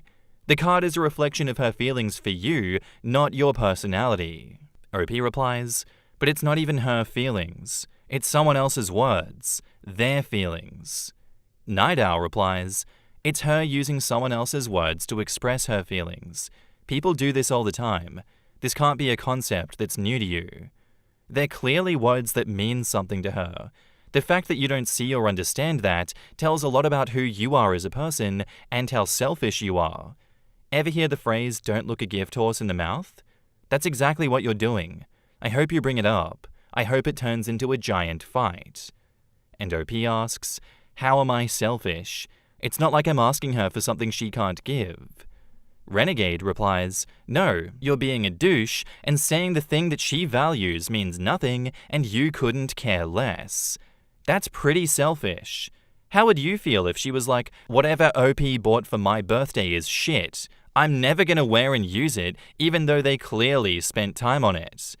You don't give a shit about her feelings." OP says, "Not everyone is into poetry." And Radiating Kayla replies, "Not everyone is into being a considerate person either, apparently." I don't get why he's so stuck on this one. Made his name No More Poetry as well. He might as well be walking around with a shirt that says, "I hate my girlfriend" too. It just seems insane to be fighting people on this so much. I hate my girlfriend's love language. I hate how she expresses her love towards me, and I wish that she would just stop. Okay, OP, let's see how that goes for you. And now, onto the update, 6 months later. When I posted last, I was pretty defensive because I didn't expect everyone to call me an asshole. But after I slept on it and swallowed my pride, I realized what a jerk I was being. I was so caught up on not valuing poetry that I didn't understand that I would be saying I don't value her expression of love. I thought about how if I were in her shoes, it would hurt me to hear that. So thanks for the reality check. It prevented a major blunder on my part. On to the update. While my girlfriend was out of town for the weekend to visit her sister, I took a trip to the library. I asked her colleague to help me find some mushy love poetry to woo her with. I spent 2 hours reading poems. I tried the stuff with more flowery language, but I had trouble grasping a lot of it. It was pretty frustrating. I ended up going with more straightforward language, which worked out well when I read it to her on our anniversary. She cried, I almost cried, and it was more emotional than I anticipated. She said just reading it to her was the best present that I've ever given her. It was a great moment. Thanks r/relationships. Edit. I just realized the way that I wrote this makes it seem like I wrote a poem. I'm definitely not there yet. I just copied one from a book. In the comments, Not Bad Advice says, to be fair, in your replies to the original OP, you sounded like a self-absorbed autistic robot. People wrongly thought that you would ignore all of the advice and continue to see this through a very stubborn, selfish, and empathyless prism. Luckily, we were wrong. I'm glad that you now sound like a decent human being. And OP replies, yeah, I won the award for obtuse douche canoe. No doubt about that. I can be stubborn and an idiot, but I love this woman, and hearing that I would be hurting her was a wake-up call. There was some comment about my girlfriend carefully picking out poetry and me dismissing it. I didn't respond to it, probably because it hit home. Blissfully Happy replies, honestly, I love reading that you struggled with poetry. She knows this about you, so when you take time to read or write her poetry, it is meaningful for her because it means that you took time to struggle with something for her. OP replies, I ended up picking I Carry Your Heart With Me. I Carry It In by E. E. Cummings. I don't really get the punctuation and structure of it, but the words make sense to me. The Shakespeare stuff did not come as easy. Poetry is work. Mugtown says, I'm writing a poem for my wife for her birthday. Any advice on good poetry to look at? And OP replies, I liked this one, but we didn't use it because of the gender difference. It's so sweet though. To My Dear and Loving Husband, by Anne Bradstreet. If ever two were one, then surely we. If ever man were loved by wife, then thee. If ever wife was happy in a man, compare with me, yea woman, if you can. I prize thy love more than whole mines of gold, or all the riches the earth doth hold. My love is such that rivers cannot quench, nor aught but love from thee give recompense. Thy love is such that I can no way repay. The heavens reward thee manifold, I pray. Then while we live, in love let's so persever, that when we live no more, we may live ever. Guys, I'm not a poetry reader. Please go easy on me. Yeah, thank God he didn't mention it. That would have been heartbreaking. As someone who is really into poetry and literature, this would have sent me back into therapy. I genuinely could see it as breaking the relationship, not because I don't think that she wouldn't respect that he doesn't care for poetry, but because, as he himself pointed out, it would also be him inadvertently expressing he doesn't care about how she expresses herself, so he's very lucky that he removed his head out of his ass eventually after receiving feedback on here. And good that he even asked in the first place and didn't just jump straight to telling her. Also, side note, I acknowledge he might just be bad at expressing himself, but the way that he says he feels cold when reading poetry written by someone who he supposedly loves, that was such a red flag to me, even if it wasn't with genuine bad intent. Not everyone cares for poetry. I certainly don't, and I'm not saying everyone even needs to get the hype behind it, but I don't think that anything harmless a person who loves me and I love back does to show me their appreciation, even if it's not really my thing personally, would ever leave me feeling cold. Like, that's such an extreme reaction. I'd get it if she was doing something that was disrespectful or hurtful towards him, either directly or indirectly, but it was such a non-issue thing. Literally just written words formed in certain ways to convey certain meanings, just for you. I'm seeing some people trying to kind of justify his reactions or kind of understand why he felt the way he felt. So they're saying his language comprehension skills, especially for more abstract forms of poetry, are much weaker than his STEM skills. Seems like he had an egotistical emotional response to being confronted with his own weakness. That's a human thing to do, and it's good that he asked for advice before he hurt his partner.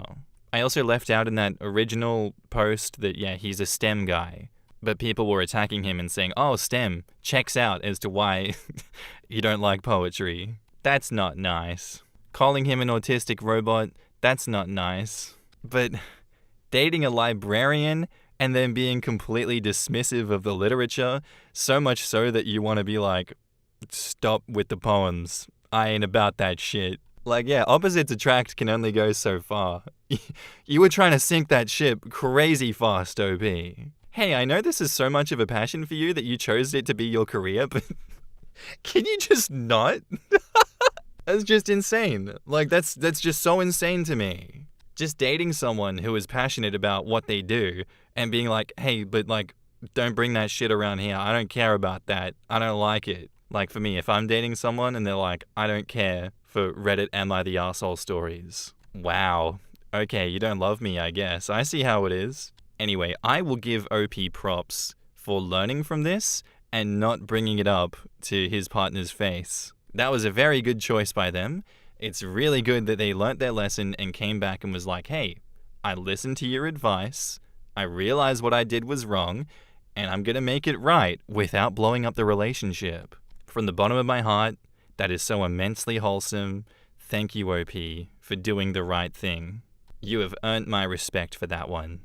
Thank you for the story, and I hope all continues to go well and that you have a lovely life with this beautiful woman. I'm worried about my husband, and I don't know what's happening. We're going through a really tough time right now, and he's been really depressed. Well, he was until 3 days ago, when all of a sudden he's all calm and happy. Like a switch flipped, and he's absurdly calm, as if he wasn't sad before.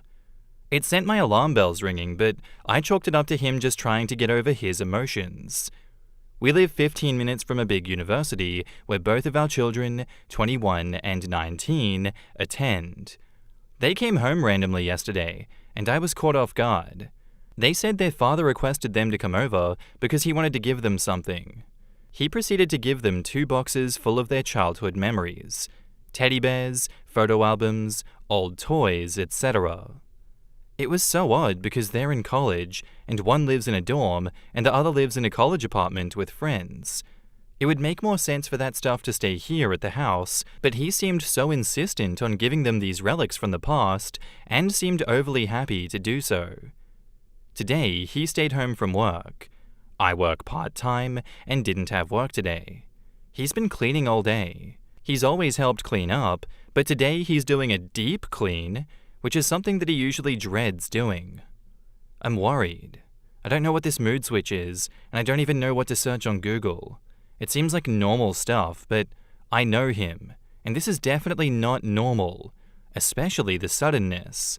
Does anyone know what could be happening? Has this happened to anyone else?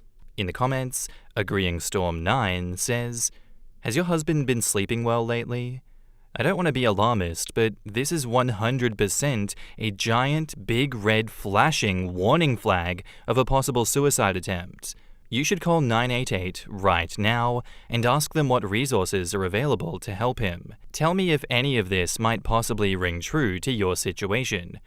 Husband has been depressed and going through a tough time. He decides he's going to kill himself. He suddenly feels much better because now he has a plan to get out of the situation. He's relieved. He calls the kids and gives them childhood stuff. This is stuff that he treasured, but he knows he won't need it anymore. Now he's cleaning because he wants to make you happy too and give you a nice house. Seriously, when you see this message, either sit him down and ask him very directly if he is suicidal and has a plan. If you can't do that, call 988 like right now. He could be at very high risk of killing himself. As someone who has to deal with that grief every day, I don't want you to be a part of that club that I'm in. You should talk to him. Call 988 yourself and not leave him alone. Also, not to frighten OP, but please keep yourself on high alert and safe since he's giving your children their things and deep cleaning as if he doesn't want them to have to return to the home. OP, suicides and homicides are very real. Be on guard. Didn't even think of this, but an absolute reality. It's the giving stuff to the children and deep cleaning that makes me frightened for OP. If he was giving items to people who didn't live in the home, or could return to the home whenever they wanted, I'd think he was only thinking suicide. But deep cleaning and making their children take their stuff out of their parents' home, which I assume they are welcome to visit at any time, that seems extra concerning.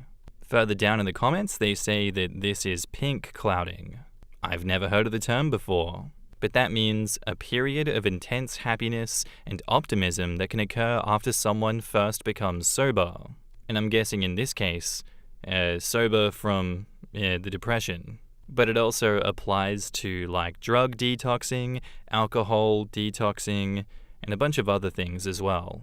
I thought these comments were very much helpful, and if anyone is in a similar situation, just know that 988, if you're in the States at least, is the number for that. Because as I'm reading as well, underneath all of these comments, a lot of people are saying they would have loved to know that that was the number to call and that there was help for signs like this. And now, onto the update, one day later.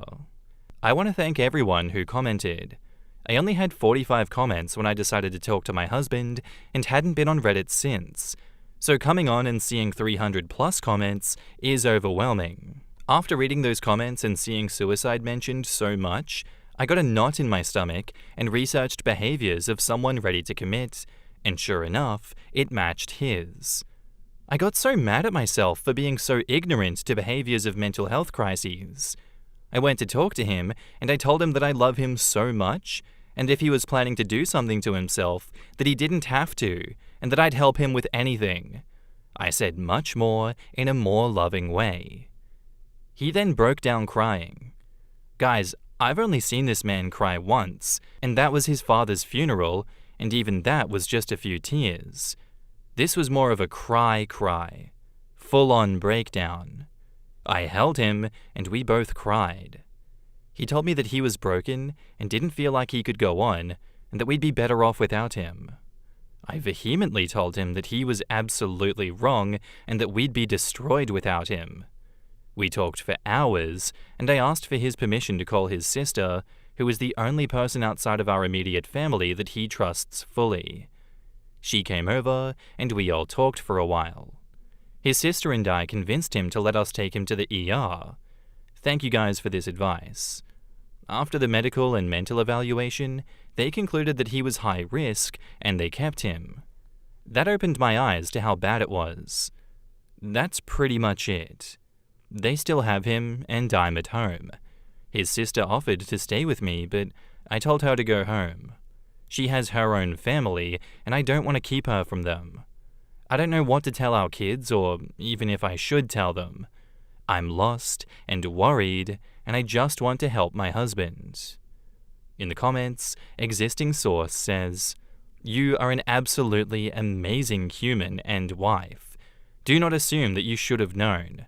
Most of us never even think of suicide as a real thing until it's presented like this. You did the most absolutely right thing by noticing signs and reaching out to us. I'm so frickin' proud of you. I know it's a lot to carry. You will go through waves of emotions. Please consider popping into a counselor just to talk it out. You'll want to be strong for him, but you're human too, and this is heavy." Very well written. I second this about a counselor or therapist. Although we have to be strong for them sometimes, it's hard to carry, and there is nothing wrong with reaching out for any type of crutch during hard times. Agreeing Storm says, "This post makes my day. I am so happy that you got him help. You were able to do the thing that I wish I or someone else had been able to do for my friend. As for your children, you have to keep it age appropriate. With my 10-year-old, I tell them that my friend was sick and he died and I miss him. With my wife, she knows the whole story. Truth is good for any relationship. Secrets kill. If your kids are older, tell them their dad is struggling with his mental health and you're getting him help." And OP replies, "Our kids are in college, so I can be more blunt about it. I'm worried about if my husband wants them to know. You know? I wouldn't want to divulge this information to them if he didn't want to. Maybe I'm overthinking. My mind is all over the place currently." An Existing Source replies, "I would not. He trusted you. Don't abuse that trust right now. It's delicate.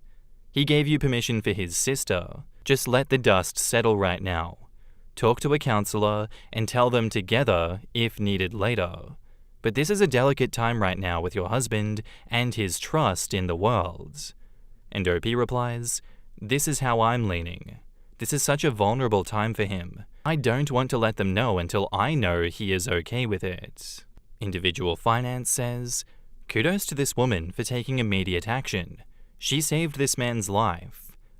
I'm so heartened to see it too. It disturbs me how many times shallow women get the ick when their stoic, strong man finally lets go and cries. Seeing her worry, post, and take immediate action is exactly what a good spouse does. Reddit did an amazing job conveying urgency too. Everyone's a superstar. I've always told my partner that it takes more courage for him to release his feelings than it would to bottle them up. That makes him more of a man in my eyes, not less. Absolutely, I'm completely on board with that one. I think if your partner gets the ick for you, opening up like this, breaking down when you're in a state, especially like OP's partner, I think that speaks more of your partner than anything else. And that, in and of itself, is a bit of a warning sign. I can't imagine that this story ends well if OP is not the kind and amazing person that they have been and shown themselves to be. Thank you for doing the right thing, thank you for seeking advice, and thank you for actioning that advice, OP. You really did save his life. Our next post is by user Unique Emergency 3407, and it's titled, Nightmare Situation.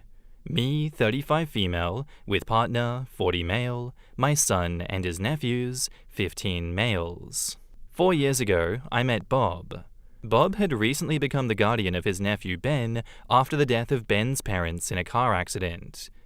Ben is the same age as my son Jason, 11 at the time, now 15. At first it seemed perfect. I was over the moon at finding a man who was not put off by the prospect of taking on a soon-to-be teenage stepson. Jason's father is not in the picture, and in spite of being very different personalities, the boys got along from the beginning, so Bob and Ben moved into my house within less than a year. Ben was always a quieter, more creative kid, where Jason is more athletic and boisterous. And from the start, I got the sense that Bob understood Jason's ways of being more than he did Ben's. At first, he would take them both to sports games, but Ben obviously had no interest, and so pretty soon he just took Jason. At the time, it seemed like a natural choice. Ben was bored at the games, and Jason honestly reveled in having all of Bob's attention. But after things started unraveling, as they grew older, the difference in the boys became more obvious. Their choices of clothing, hairstyle, friends, music, hobbies, etc. And so did Bob's preference. He started making little comments comparing them and encouraging Ben to be more like Jason. At first it seemed like he was trying to be helpful, thinking that Jason's way of being was healthier. He's more outgoing, has a more active social life, etc., because that's what he remembered from his own experience. But after a while, there was a clear snideness there which it was impossible not to hear. My son has always had a strong protective streak / sense of fairness, and in spite of their differences and the late age they were introduced, he and Ben are very close. So Jason's reaction to Bob's remarks favoring him was to take Ben's side. He stopped going to games with Bob and generally liking him, and for a while became openly hostile on Ben's behalf. That stopped once he and Bob had a major argument. Jason backed down at that point because, he told me, he realized that if he kept making himself unpleasant, Bob and I might break up, in which case Ben would have to leave too. And since then, with a few exceptions, he has been coldly civil. Meanwhile, Bob has come to believe that Ben is gay based on what I considered spurious evidence. Not that it matters to me whether he is or not. He wanted to send him to a military-type reform school, and when I vetoed that, his behavior towards Ben has escalated to a subtle kind of downright nastiness. Needless to say, all of the above strained Bob's and my relationship to the breaking point and then broke it. Seeing his ongoing behavior towards a child who needs him, I can no longer look at him with anything but disgust. The thought of him touching me makes my skin crawl, and I desperately want him out of my house. We are not married, and it's still in my sole name, thank God. But now I have the same problem Jason was worried about. If I end the relationship and kick Bob out, Ben will have to go too, since legally I have no tie to him whatsoever. He's 15 now, and although he's borne everything by stoically ignoring Bob, I can't in good conscience let that man be solely responsible for him. For what it's worth, I've always tried to stick up for him and get Bob to see that there are many types of boys in the world, and all of them are equally okay. Not to mention, I don't think Jason would ever forgive me if I did. I would happily take guardianship of Ben if I could. Even if Bob made no financial contribution at all, we could manage if we cut back on luxuries. My concern is that I'm far from sure Bob would agree. However he personally feels about Ben, Ben is still his flesh and blood, and Bob feels strongly about that. To be honest, I think it's part of the reason that he resents Ben so much. Ben is the last of the line, and not turning out how Bob thinks his family should be represented. If I were to start a conversation along those lines, and Bob refused to allow Ben to stay, it would be incredibly difficult to roll back.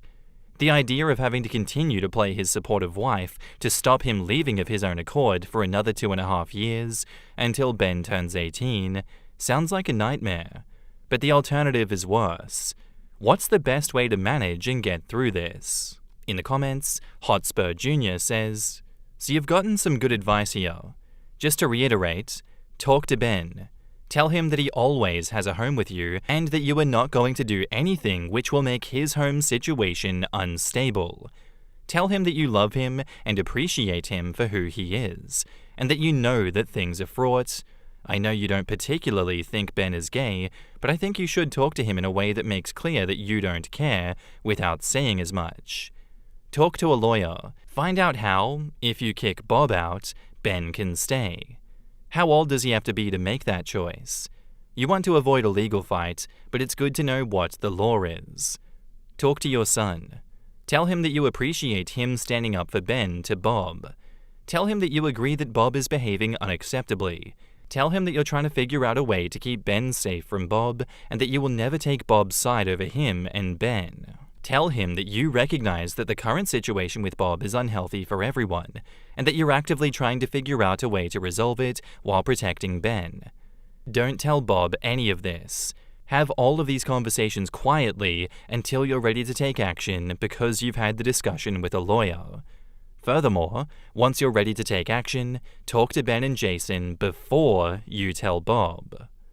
And OP replies, "Thank you very much for saying this. I must admit, in all of this, I've gone from trying to smooth things between them and Bob to trying to find a way out for all of us, and have not prioritized communicating with the boys as much as I could have. I'm going to try to get some alone time with each of them this weekend to at least reassure them that I see what is happening and value them."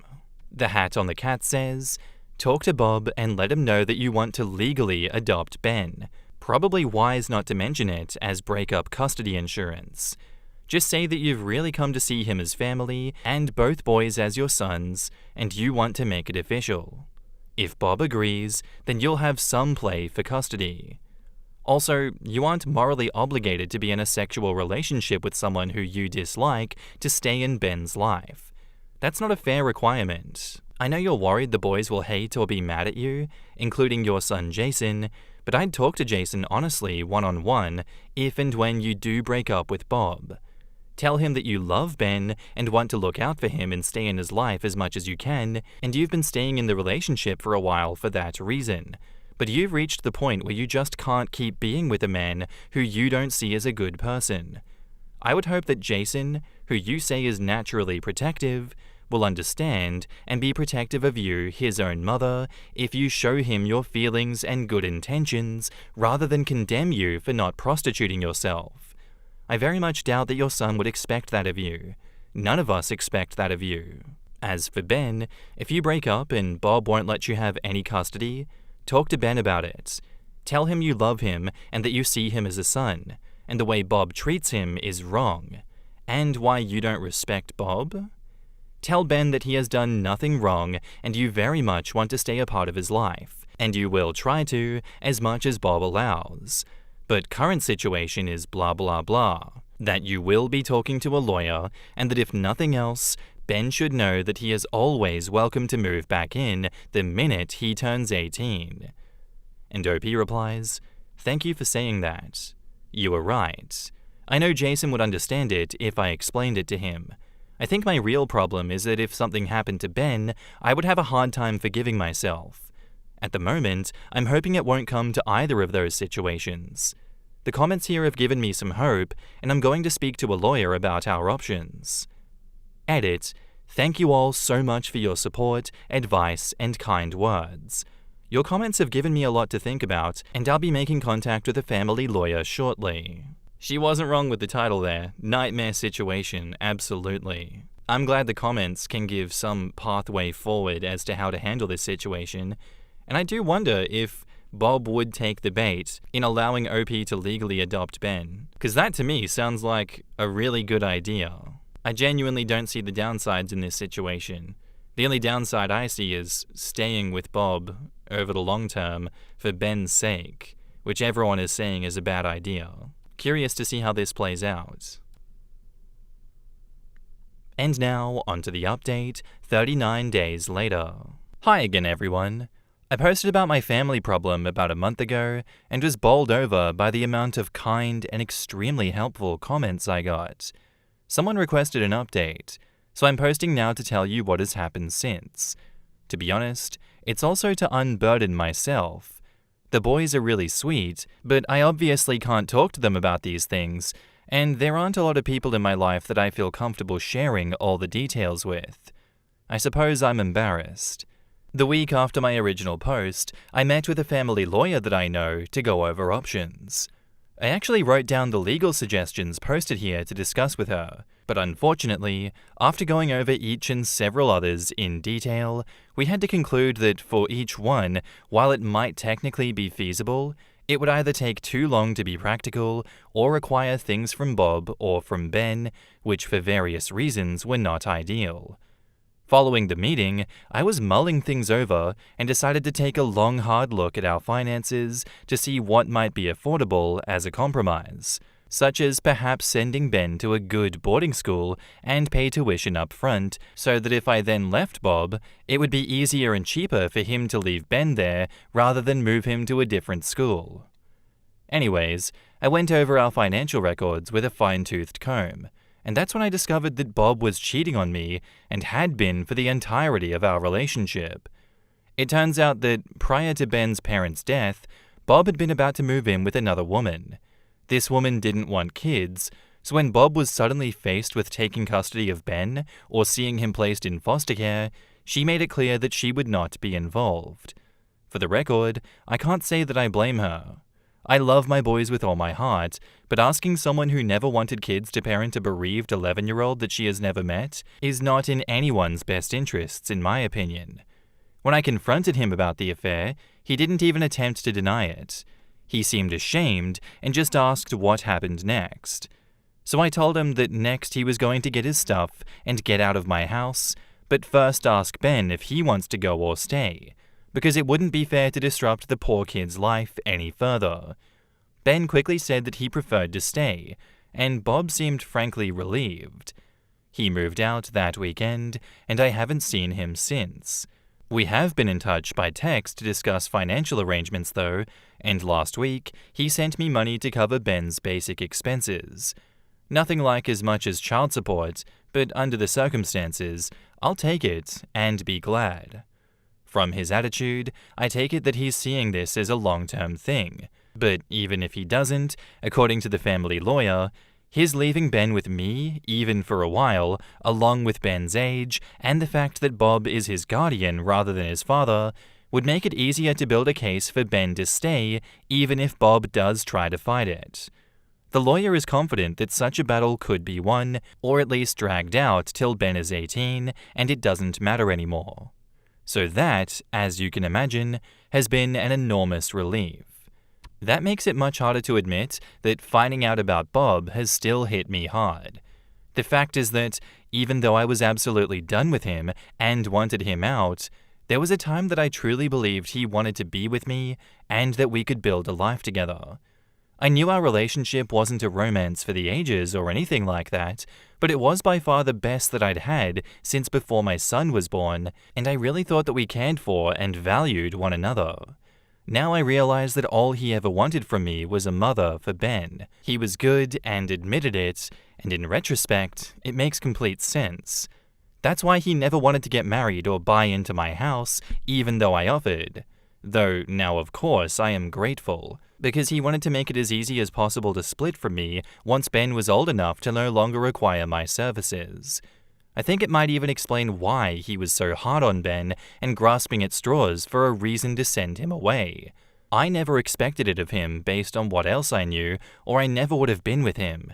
But if he was blaming Ben for getting in the way of his life and simultaneously feeling guilty for, that could turn a mild-mannered person mean, I think. Maybe he even thought that if Ben was away most of the time, the other woman would be willing to compromise for a few years. I don't know.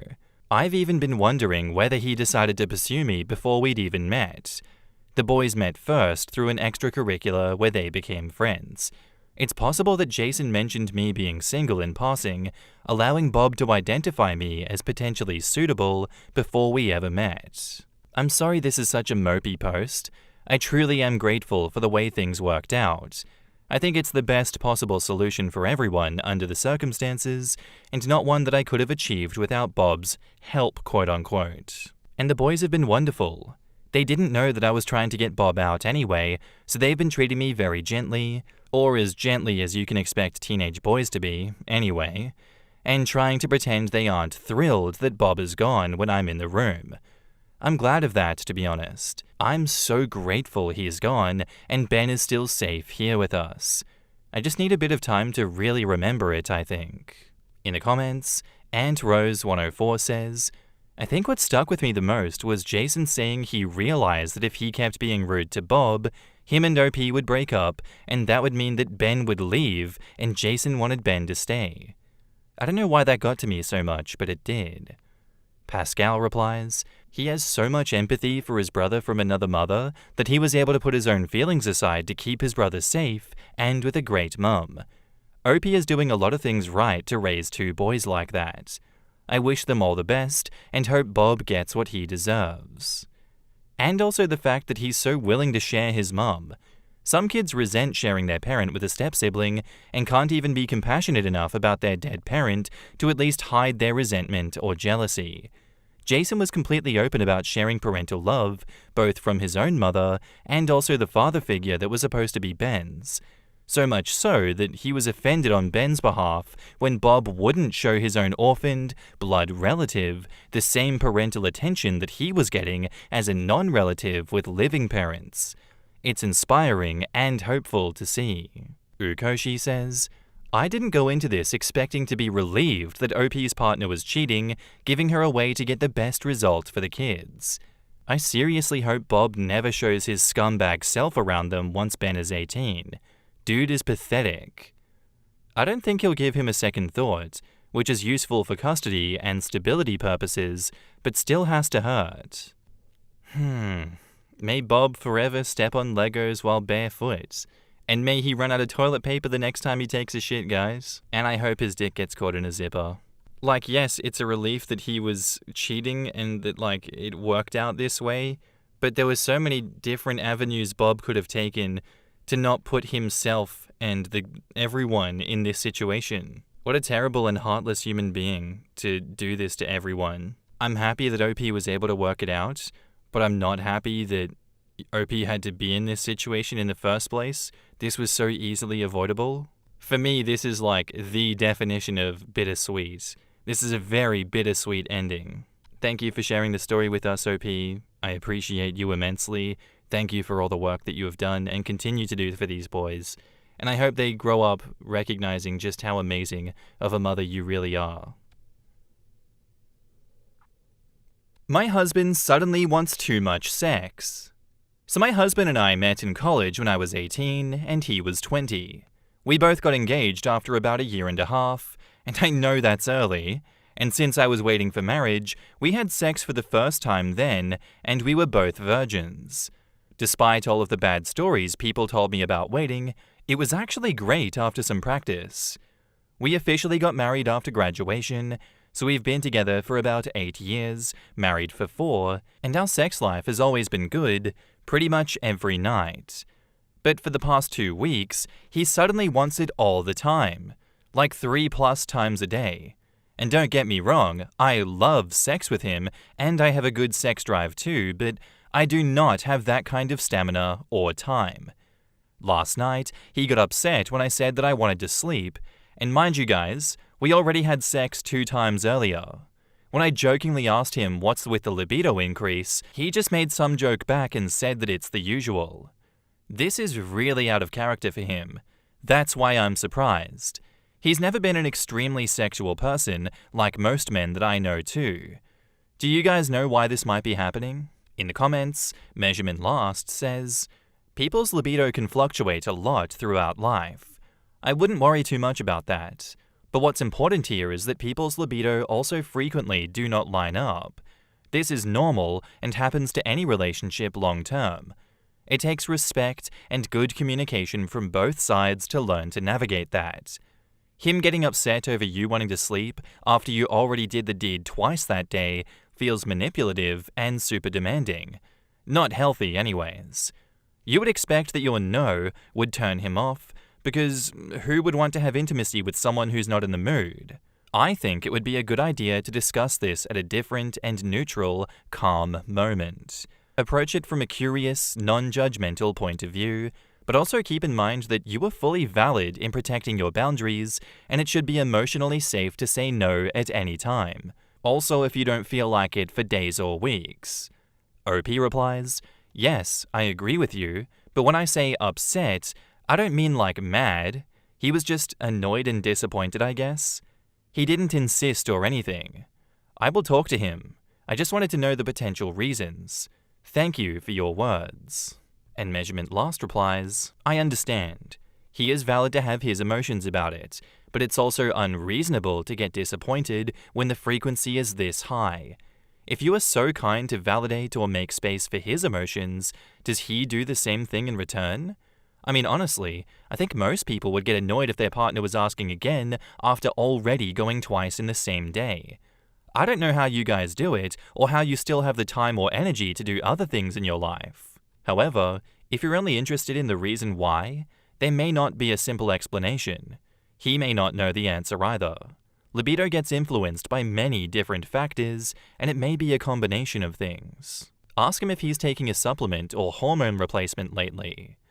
I was wondering this. He could also be getting himself into shape. When your body is firing on all cylinders, crazy things can happen to your libido." La Half Hand Easy says, quote, "Our sex life has always been good, pretty much every night. He has never been an extremely sexual person." What? I thought you were describing 2 people with high libido. OP replies, "I meant that he has never prioritized sex in our relationship like most men do. I didn't date much men before him, but I can confidently say that most men wouldn't and don't wait for marriage and engagement to have sex." M. Mirror replies, 99% of married people don't have sex every night. You both have very high sex drives. You need to communicate your capacity and tell him to masturbate if he needs to come more frequently than daily. Honestly, no idea where you would find the time to have sex 3 times a day. I guess honestly, different things just work for different people. Doesn't sound like they have kids or much else that gets in the way of their daily schedules, because yeah, 2 times a day is crazy. Sex 3 times a day, I don't know where they find the time for it either. Here I am struggling to have 3 square meals a day, guys. Whew, they put me to shame. I'm going with the theory that he's either hitting the gym or taking TRT or HRT. That's the only thing that would make sense, because I don't know how he'd be hitting the gym that much if he's having sex 3 times a day. You'd only have time for it like twice, right? Unless you're going back to back, the first and second session. And now, onto the update, 1 day later. Some of you commented, and most DM'd me, saying that it could be something shady like cheating, guilt, etc. I really didn't think that was the case, but my overthinking got the best of me. So last night, I went through his phone. I know, not nice of me, but I was just so curious, and he doesn't even have a password. I wasn't even expecting anything crazy, Maybe just a ton of porn or something, but I found nothing weird. While I was doing this, he woke up, looked at me all sleepy and said, "Is that my phone?" And I panicked and just said, "Yeah." And he literally just mumbled, "Oh," and rolled over and went back to sleep. In the morning, he didn't say anything about it, so I was like, aren't you gonna say something about the fact that I went through your phone last night? And he didn't even understand what I was saying. I reminded him, and he laughed. He genuinely thought that I was just watching a movie or show, as I sometimes use his phone for that if mine is charging, so he didn't even notice I was snooping. At this point, I just told him everything. How I got paranoid, why I checked, how I was worried something was wrong. And he got quiet for a second, then kind of just shyly admitted that he thought that I was enjoying all of the extra sex, so he just kept initiating more. But the real reason, he said he sometimes feels disconnected from me. He's very introverted. He doesn't talk to too many people, keeps his circle small. Meanwhile, my entire job is social. I work in PR, and I spend a lot of time with my coworkers. He admitted that sometimes he feels like I have this whole world outside of our relationship, and since he's not super talkative, he worries that he doesn't always connect with me the way that I do with others. Sex, for him, is one of the most intimate things that we share. So in his mind, having more of it made him feel closer to me. I almost cried when he said this because I never thought of it that way. I reassured him that just because I talk to 1 million people a day doesn't mean I don't prioritize him. And we both agreed to make more of an effort to connect outside of just sex.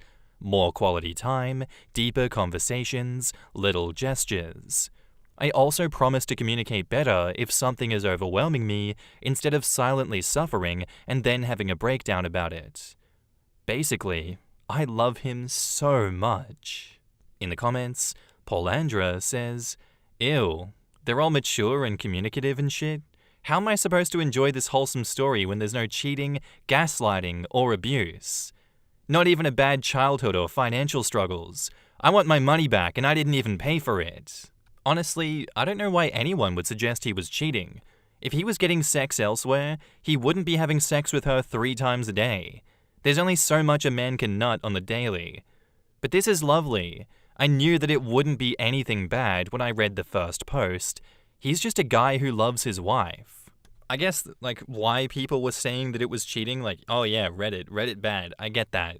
But to give them credit, some cheaters do feel guilty for cheating and do increase the amount of sex they're having with their partner to cover up their cheating. As stupid as it is, people can and do cover up cheating by having more sex and being like, well, where could I find the time to cheat on you if I'm having sex with you all the time? Thankfully, that's not the case here, and it's just a wholesome story.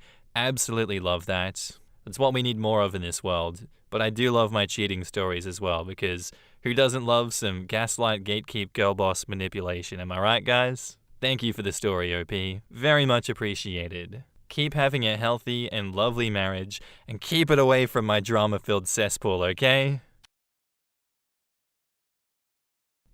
Am I overreacting for being upset that my mother-in-law and my husband made a huge decision without me? For clarification, I am beyond angry with the both of them. I know they both had good intentions, but my thought process is currently, how effing dare you, and I need to know if I'm being unreasonable or if I'm justified before I approach a conversation about it. For context, my husband is a very nonsensical, very hard-working, provider-type man. He is stubborn and will not do anything he doesn't want to. So it's not like he was trying to please his mum. His mum is very blunt and in-your-face honest. Neither of them are manipulative or conniving in any way, and they are very good people. I have an amazing relationship with both of his parents, and this is so out of character for them. I know they have good intentions, they just did this all kinda backwards. As for myself, I'm anxious and easily stressed. I've lived a hard life and have had a lot of choices taken away from me in childhood and now need to be included in decisions, and I need to feel like it's equal in order for me to be okay. With that being said, I am also very honest and blunt and in your face. I am not submissive by any means, and I do not shy from confrontation. I'm currently not in a stable work environment. Job loss seems to be just around the corner. If you stay up to date with the news, then you'll know what I mean, but I have to be careful of what I say in regard to it. With that being said, our lease on our rental is coming up soon, and we were wanting to buy a house, but it just seems to not be the time. We were looking at other rentals, and well, his parents bought a rental house and asked if we wanted to rent it. His mum messaged me about it first, and I said I didn't think that it was a good idea. Later that day, I'm assuming but have no confirmation on the timeline of this, she called my husband and they both agreed that we would. He messaged me prior to agreeing with her, and I again expressed that I didn't think it would be a good idea due to the current circumstances. I didn't outright say no, and I did leave it up for debate, but I said that I didn't think that it was good. Well, after they both asked me, they both went around me and agreed we would. My husband didn't really tell me this happened until a couple of days later and dropped it casually to me and said, "I know you said no, but that was silly." I am fuming, raging, and shaking. I want to revert back to lashing out, but I know that I cannot. It's been 2 weeks, and I have yet to get to a point where I can communicate healthily, but it needs to be addressed, so I'm going to try my very best tonight. Am I overreacting? I feel like I was just told, "You silly little girl, let the adults make the decisions. Just sit down and be a submissive wife." Obviously that's not what was said, nor what he meant, and I know that they had good intentions, but I am so angry that I'm finding it hard to focus on that. Am I overreacting for thinking that it's absolutely insane to bypass me, leave me out of the conversation, and take my choice away entirely? In addition, how can I approach this in a way to which I won't destroy my relationship? Because at this point, I'm feeling vindictive and petty, and I don't want to hurt his feelings, but I'm also not entirely sure if I can bite my tongue once I let the dam loose. In the comments, sounds like a conversation must be had. You're a partnership, and with that, decisions should be agreed upon, or at the very least discussed. Is renting your mother-in-law's place cheaper? And OP replies, "It's more expensive, which was a lot of my concern." They reply back to OP, "With potentially losing your job soon, I wouldn't be happy with his decision to rent something more expensive. I think ultimately you should speak with him and really see where his head was at. But also, he needs to understand that you need to be included in life decisions." OP replies, "That is the biggest thing for me. I may lose my job soon, and taking an increase in rent, regardless of with his parents or not, is not a good decision. I've been independent since I was 15. It cannot be expected by anyone that if I lose my job, they will help float us. I've already been looking to get out prior to losing my job, but the job market isn't great, and I make good money, so most jobs in my area would be a huge pay cut. It's better than nothing, but would come with lifestyle changes for sure. I know they both had good intentions of, it's better to be renting from them rather than a major corporation since they're family, but also, I need to be privy to that conversation. I didn't outright say no, I said that it wasn't a good idea and left it up for discussion, but they decided to have the discussion and make the decision without me. I am feeling very much like a child." OP in response to a deleted user. "It's not the renting from them that's the major life decision. The issue lies with the fact that it's a move and rent would be more expensive with them. I'm in a marriage, and that requires equal financial decision-making when equal money is put in." Moonlight Vixen says, "Not overreacting, especially as it's more expensive. Renting from family is a bad idea to begin with. I would also be very upset if they went behind my back with this decision. I could maybe handle it, a big maybe, if the rent was cheaper. I do think it warrants a discussion between you and your hubby, but maybe walk away if things get too heated. I don't know why your hubby thought increasing your housing costs would be a good idea with your job worries and the economy in general right now." And OP replies, "Yeah, it definitely isn't ideal, but I've seen how good landlords they are for their other rental properties. I'm saddened that with my potential job loss, we can't buy a house, but timing is everything, and it'll happen when it's supposed to. I'm not keen on mixing family and housing, But honestly, my concern isn't even that. It's the finances. I definitely agree that a discussion with him needs to be had, but my shyness to that is not knowing if I can keep it together enough for it to be healthy communication. Luckily, I do know when to walk away, so I'm definitely going to have to bank on that.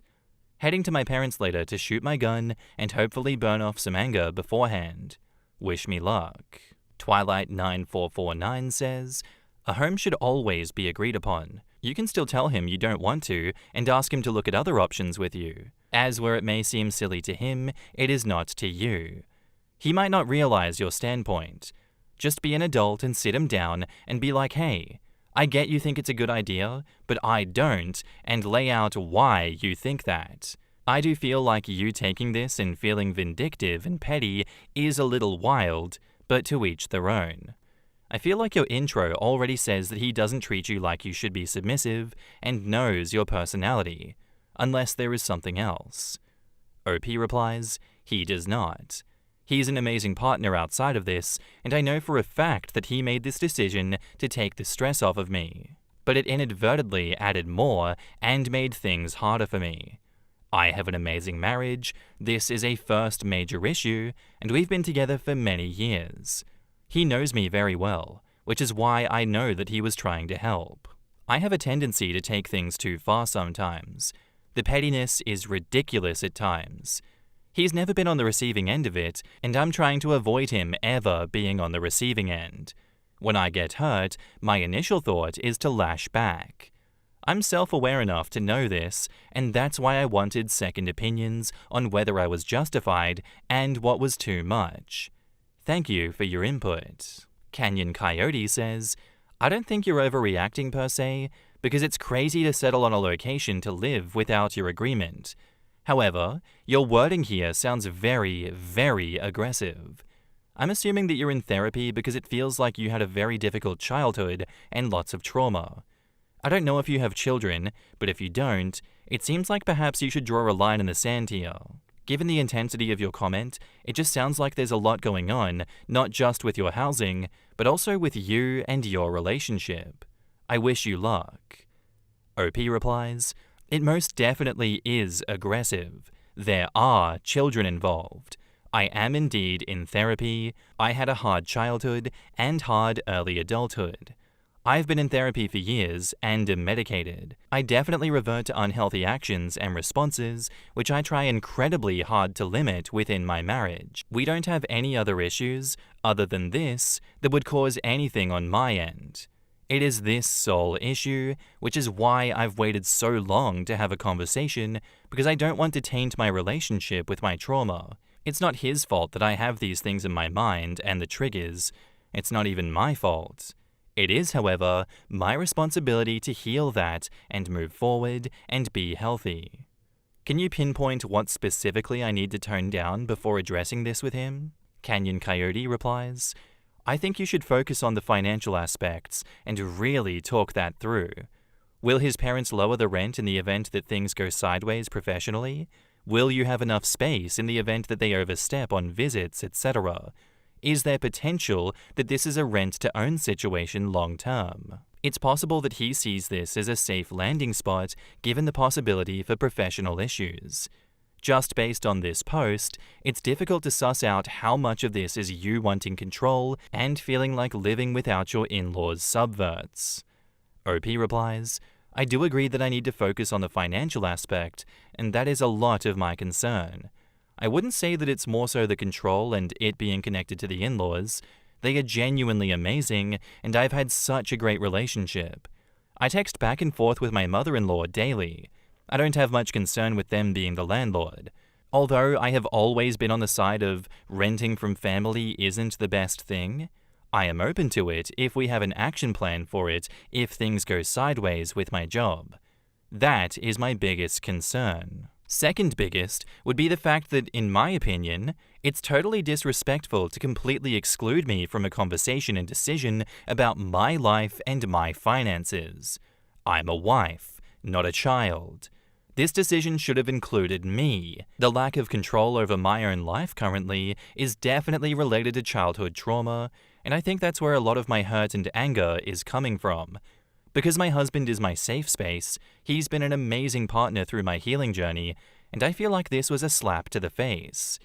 Obviously, I know that that wasn't his intention, but the hurt and anger is still there, regardless of intent. I did a lot of thinking and reflecting yesterday. I think I'm ready to talk to him now. I tried yesterday and got too escalated before I could even get to genuinely talk to him about it. I separated myself, reflected, and figured out what is what and why I am feeling this way. I got to a good point emotionally. Now it's a matter of wording it in a way that makes sense to someone that is not in my brain. I really appreciate your input. Thank you. Does anyone else get the feeling that she's being manipulated? Like hardcore manipulated by these people? Is it just me? Why is she speaking like they're perfect? The in-laws being good landlords for their other rental properties does not forgive their actions at all right now. Him being an amazing partner outside of this does not downplay the fact that what he did is fucked up.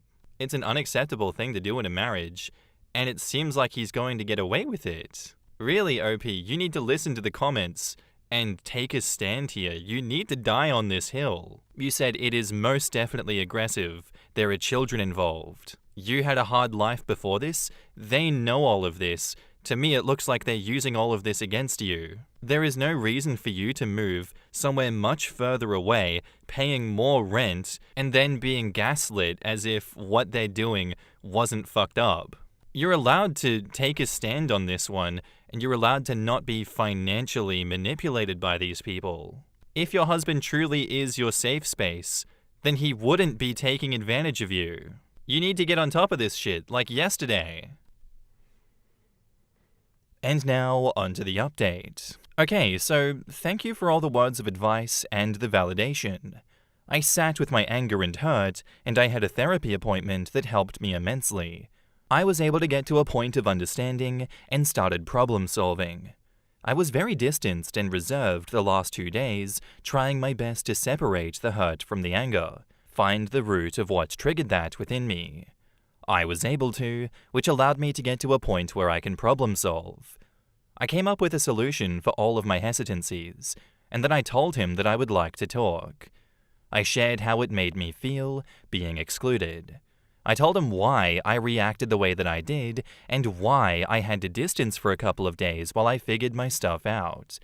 I told him that I never want to get to a point where I let my trauma hurt him, was very apologetic, explained that I never said no, just that I didn't think that it was a good idea, and that I would have appreciated if he had come to me with his thoughts so that we could figure it out together. He apologized again and expressed that he sees how wrong it was of him, explained in the moment he didn't see it as excluding me, but that he was trying to help. I validated that and let him know that I appreciated him trying to help, and that I'm thankful for that, but that I need to be included in these decisions. I talked to mother-in-law, and apparently she threw the idea to him, to get his thoughts just like me, and she wasn't aware that a decision had been made. She thought we were talking about it, and we would look at the house and let her know. He must have told her yes, we're moving, and told her we would figure it out and let her know. She said she would help me with getting the kids to school 30 minutes away for the last month of school so they don't have to switch schools so close to the end of the year, which was a major concern for me. I feel reassured there, and very happy to know my assumptions of her not doing things to go around me were correct. I raised concerns of my potential job loss, to which he says, "You can work part-time for a while to do your schooling and focus on getting your kids to and from, and it will be fine. When you're ready, we can talk about you going back to work, but I see this as God giving us an opportunity to let you follow your dreams, and I want that for you. I want you to be free enough to do your schooling. My goal isn't for you to contribute equally. I will take care of us. You do what you want to, not what you think I want you to. We will be fine if that happens." I cried. Overall, everything is okay and the world is not ending, and I was able to self-soothe and regulate by myself, which may not seem like much for a lot of people, but when I started my healing journey, I was told that I had no emotional intelligence or capacity to regulate. I have come so far, and being able to express myself in a healthy way was amazing. He commended that, said he sees how hard I'm working to heal my past, and that he is so happy for me. My husband is my biggest supporter, always. He is an amazing partner to me, and I appreciate those of you who called me out on the pettiness. I feel validated by my person, by you all, and I feel better after talking. Looks like it's time to start packing. Have a great day, everyone. Thank you for everything. In the comments, OP on if they excluded her on purpose. No, it's okay. That was more so for explanation of why it was a wall of text. It's a bad habit that I have. I'm not upset at all.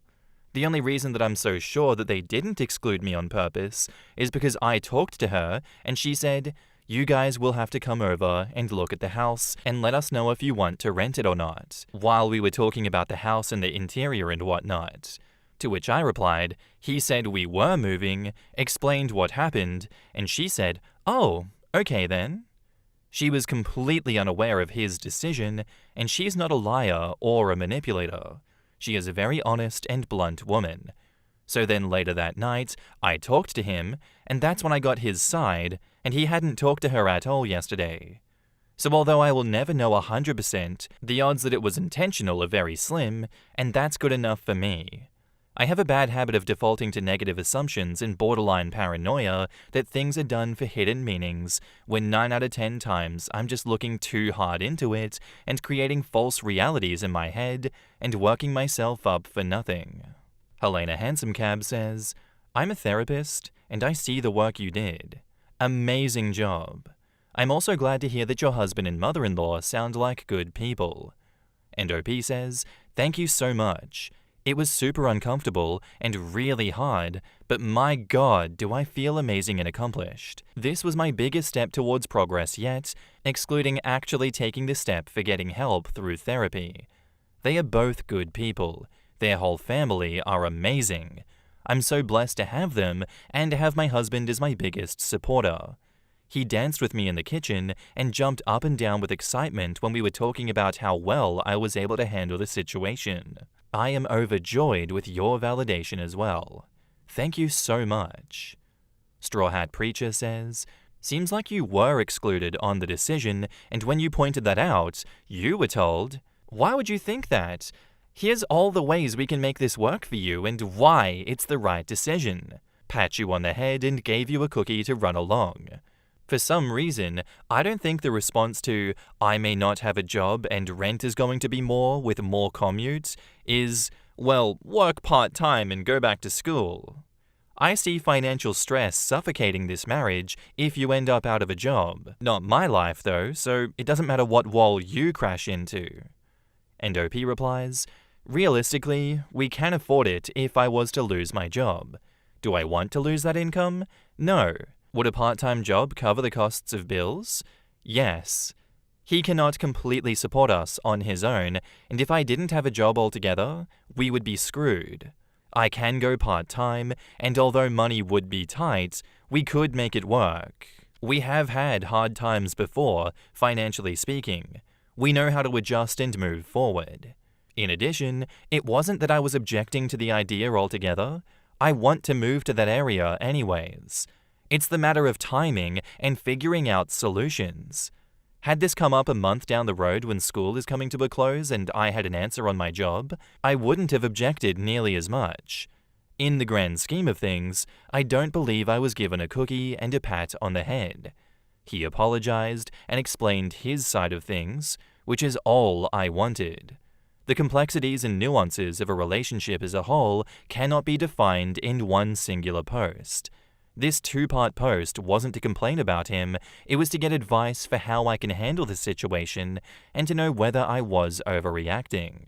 I did write some things in anger, but again, I didn't know the full story at the time.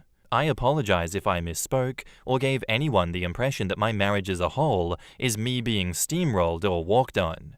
That is not the case. This is a first in my marriage, and although the execution was poor and he was in the wrong, it wasn't intentionally malicious, and that can be forgiven and worked through. I do see your side of it and appreciate the input nonetheless. Thank you very much. I hope this all doesn't come across as mean or angry. I was just hoping to clarify. Medical examination says, how did it go from we can't afford this to you can work less and go back to school and don't worry about it? Like, do they not know each other's finances? Yes, thank you. All the people talking about a happy ending are totally glossing this over. No, it's all okay now. He didn't exclude her on purpose. He just didn't think about consulting his wife at all. The thought just never crossed his mind when considering where their family is going to live, which is better somehow? Yeah, like, I'm sorry, but it is more expensive and they're going to make their kids switch schools? Sounds like mother-in-law wanted a house and someone else to pay for it. But OP says that if she gets a part-time job, money will be tight, but they'll survive. Why intentionally make things more difficult for your family? Why couldn't she go back to school where they were already living? Why do they have to move into mother-in-law's house and pay more to be able to do that?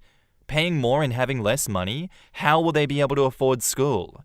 None of this was answered, and all I feel was said just to get her to stop being upset.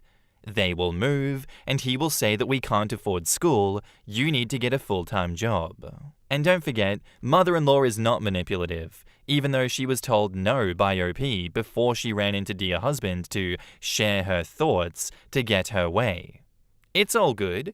Mother-in-law and dear husband got their way with no compromise, only a whole lot of waffle from the both of them about how it was all just a great big understanding by OP, and it's all good now. Right? The OP needs to explain why the change there. Was it simply, I'm angry and this seems like a huge expense, but I haven't run the numbers? Or was it, I got told not to worry my little girl brain and let my hardworking, stubborn provider of a solo decision-making husband figure it out? I don't know. Some people, like me, catastrophize when it comes to anything unexpected happening with money. I have a bit in savings and I live beneath my means, but my first instinct when I see grocery prices lately is, I'm going to starve. Oh my god, let me cancel Netflix fast.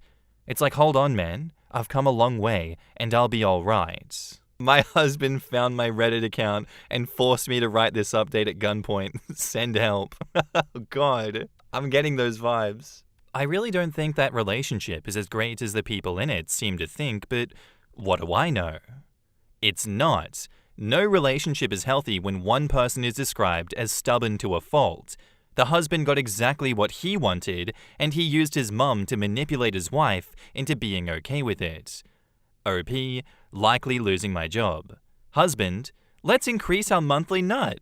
Oh yeah, I already committed to this. OP, can you not hear? Husband, Jesus provides.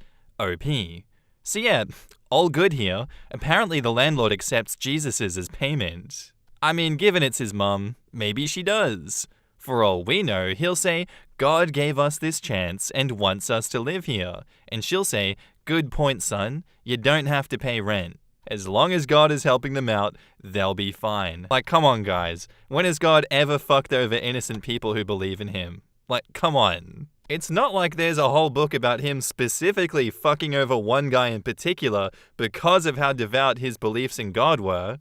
Like, come on, guys. And look, for those that made it this far, yes, that was a very long video, just for one story to be covered. But this is like textbook manipulation of someone that is vulnerable from the vulnerable person's perspective. We're just seeing how easily someone can be gaslit and how easily they can just go through denial and be like, you know what? Yeah, it's not as bad as I was making it out to be initially.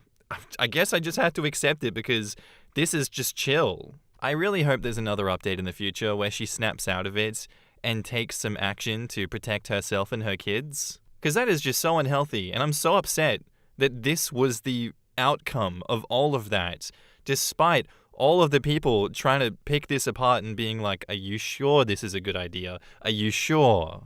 Are you absolutely sure you're not being taken advantage of and these people are not perfect? Because to me, it sounds like they're not.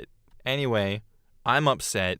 I'm rambling, and I really just want better for OP, I truly do. She sounds so pure and has done so much work on herself, and it has not helped right now. I hope it does help her in the future, but right now it's not. She deserves better. Am I overreacting? My husband had his coworker over for dinner, then spent 1 hour on the phone with her when she left. Hi there. I, 36 female, am a mother of 3 and work part-time. My husband, 36 male, and I have been together for 12 years, married for 8 years. Last week, my husband invited his 36-year-old coworker and her 38-year-old partner for dinner. I had to rush home from work and pick up our children from after-school activities to come home to clean and cook. My husband's coworker attended, but her partner did not, as he had plans of his own. After a rather long night of my husband and his coworker sitting close on the couch and getting my children to hug his coworker, she called him after she left at 12 a.m. and they spoke for over an hour on the phone, and he took the call outside where there were no cameras and anyone could hear him. He came to bed at 1 a.m. and I got up to sleep in another bed as I was so angry.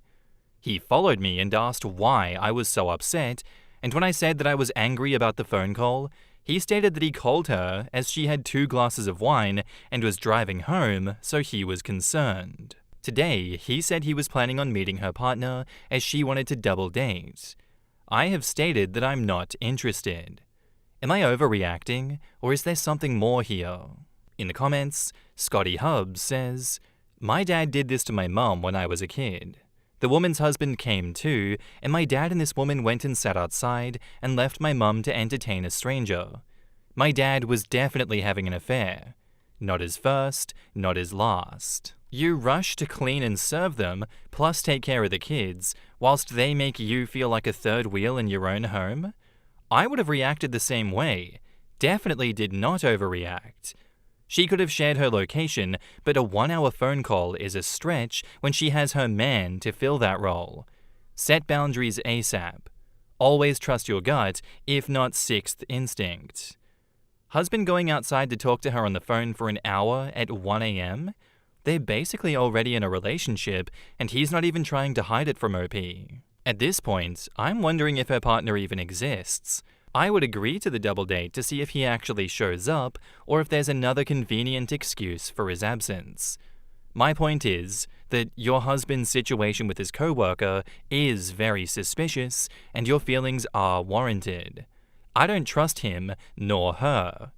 Stop catering to his shenanigans. If he wants to have people over, let him do the planning, cooking, cleaning, etc. Not overreacting. Honestly, if you're feeling off about situations like this and it's unsettling, I feel like it's one of those ones where if there is smoke, there is fire. Like, how can there not be? He's acting so incredibly sus. Who goes outside at midnight for an hour? That's not normal. That's incredibly sus. If she's drinking and driving, an hour-long phone call is only going to distract her, is it not? I don't think you're overreacting at all. This is ridiculous. And now, onto the update. We have talked about this girl and the situation. For those of you who have asked if she has a partner, she does. He is visible in her online profile pictures. I would have been fine if it was a text message, but it was not, which is what upset me, plus the going somewhere else to talk. I addressed how I didn't like him telling our younger children to hug her, and his response was that I am very protective of them. I don't even make them hug family if they don't want to, so I felt very uncomfortable. I cleaned and cooked, as I didn't want this couple to come and see the total tornado of a mess created by my children. I cooked because I'm an idiot who couldn't say no. Yes, I do feel like there is something more there that I have addressed with him, but he said that it's just work friends. I still have this gut feeling though. I just have nothing to go off apart from his lack of presence with his family, which can be due to his shift work, but I feel like also partly because he's not interested in being with us. I also told him that if he wants to be with her, he can go be with her, and that we will be completely fine without him. But he has stated that he thinks this marriage is important and that they are work friends. Thank you for all of your replies. I forgot to mention when I started this thread that prior to asking to meet my children, she asked to meet his mother who works in the beauty industry. When my husband mentioned this, I thought nothing of it. Also, yes, I am very insecure. I have spent the last 8 years raising children mostly by myself and working while my husband was working. So I have no additional help as we don't have family to help. His mother does not help with the children as she is not interested in looking after them, which is completely fine. So the most I can do is go for a walk on my lunch break at work and on the weekends depending on my children's activities. So, nothing got addressed? He's just denying it, and that's kind of where we stand right now, OP? I mean, go ahead if you want to, but I feel like there's more to it than this, and he's just stonewalling you. Okay, good luck, OP. Come back again if there's any other updates. I'd love to know what else you're doing.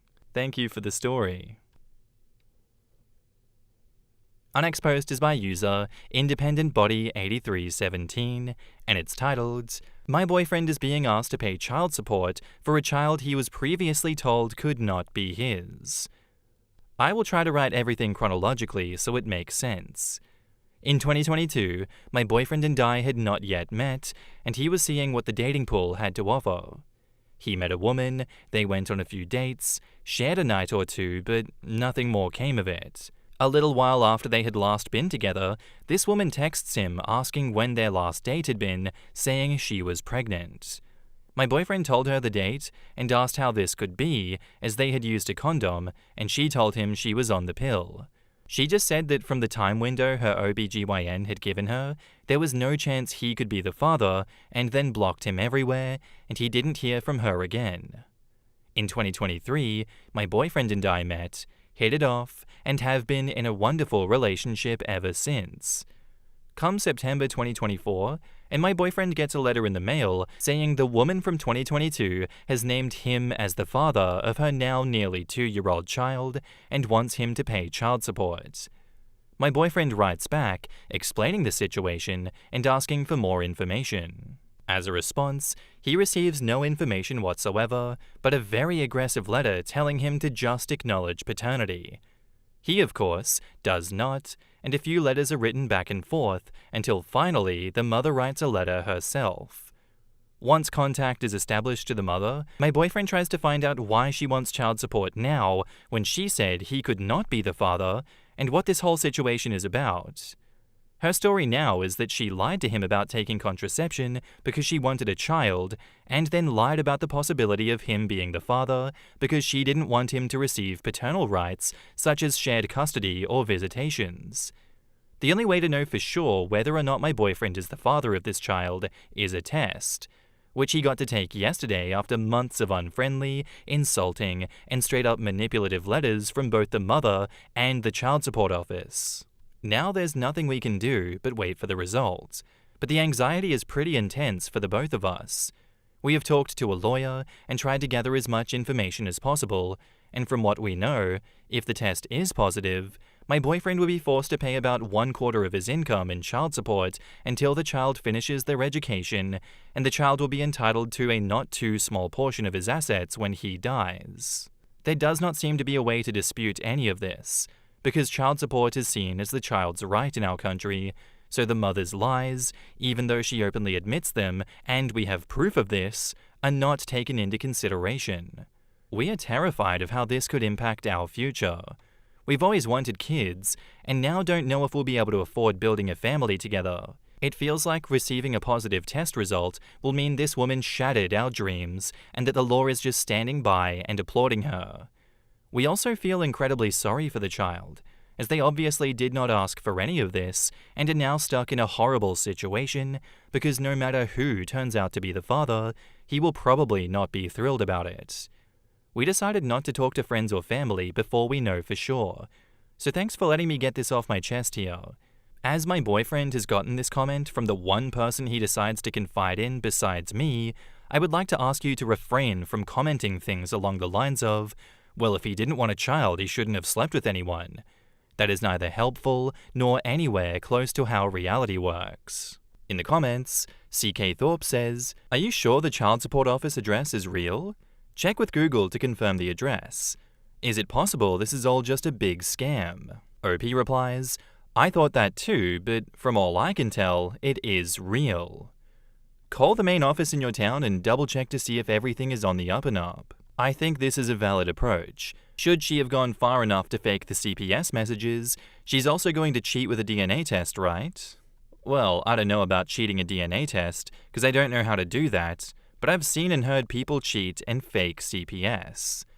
Depending on country, if she named him on the birth certificate, he can be responsible, but get DNA test and go through courts. If it comes back not his, file for attorney fees and damages.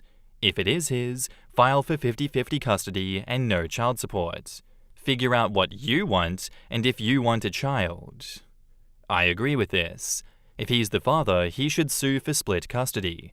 If he's not the father, he should try to get his expenses covered at the very least. I'm a petty sort. If it comes back as not his, I would also make sure everyone knows that she tried to extort money from him. Interesting that she just admitted to reproductive abuse, pretty much. Like, I understand reproductive coercion, but like lying to him about taking contraception because she wanted a child, that's reproductive abuse. Unfortunately, even if you were to take her to court over that, I don't think it's going to change the reality of the situation for you and for him, OP.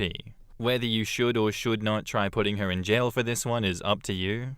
I think a lot of people would want to try and get some retribution for what she has done, if it does end up being your child. I'm going to go with she tampered with the condom and said that she's on the pill, so it was all good, and this ended up happening. If it were me in the situation personally, I'd be going no holds barred, straight to the courts, dragging her through it as much as possible, and sending her ass to jail. That is such an egregious thing to do to someone, and if it does turn out that the child is his after all of this, I don't blame you for whatever actions you do take personally, OP. You didn't sign up for this when you got with him. And now, on to the update. So we got the test result this morning, and it is positive. We had a really long talk with our lawyer, and this is basically what the situation is. My boyfriend will have to pay child support from now until the child is around 25, give or take a few years depending on when they finish their education. He will also have to pay the backlogged child support of the past 2 years. As the mother and child live too far away, he cannot get shared custody as it would destabilize the child's life too much. He will likely be granted visitation rights once a month or once every other weekend. As of now, he's unsure whether he wants that or prefers no contact. Full custody is not an option, as that would only be possible that the mother is negligent to a point of endangering the child's life. None of the mother's lies, saying she was on the pill when she wasn't, telling him that he couldn't be the father given the timeline, etc., make any difference, even though she admitted all of them in writing, because the only thing being considered is the child's welfare. The only one that could have helped us in any way was the saying that she was on the pill, which she admitted was not true, but she realized how stupid that was to admit and is now framing it as, she didn't lie to my boyfriend, she forgot to take it and didn't realize she had forgotten when she told my boyfriend she had. So in summary, we are stuck paying huge sums to this woman for the next 20 plus years while she can celebrate the success of her deception and have the law applauding her. To the point of the child's welfare, I am completely for it. The poor child did not ask to be born, much less into a situation like this. Personally, I do not think that the way the law handles this situation is actually in the child's best interest, though. It feels more like the term child welfare is being used to justify forcing the father into a role that is essentially nothing more than a breathing wallet, while it is never questioned whether the mother is a good parent. This is the reason my mentions of the term may sound bitter. That has nothing to do with me wanting anything remotely bad for the child. Edit. As I did not make this explicitly clear in this post, and a lot of people are getting caught up on it, he did not rely on her entirely about contraception. They used a condom on top of her saying she was on the pill. Also, to everyone telling us to relocate, that is not a possibility for us. In the comments, SweetBuy4908 says, the takeaway from this: if you haven't been fixed, wrap it up every single time, and even if you have, birth control and STD prevention is the responsibility of each and every sexual partner, no matter what the other one might say.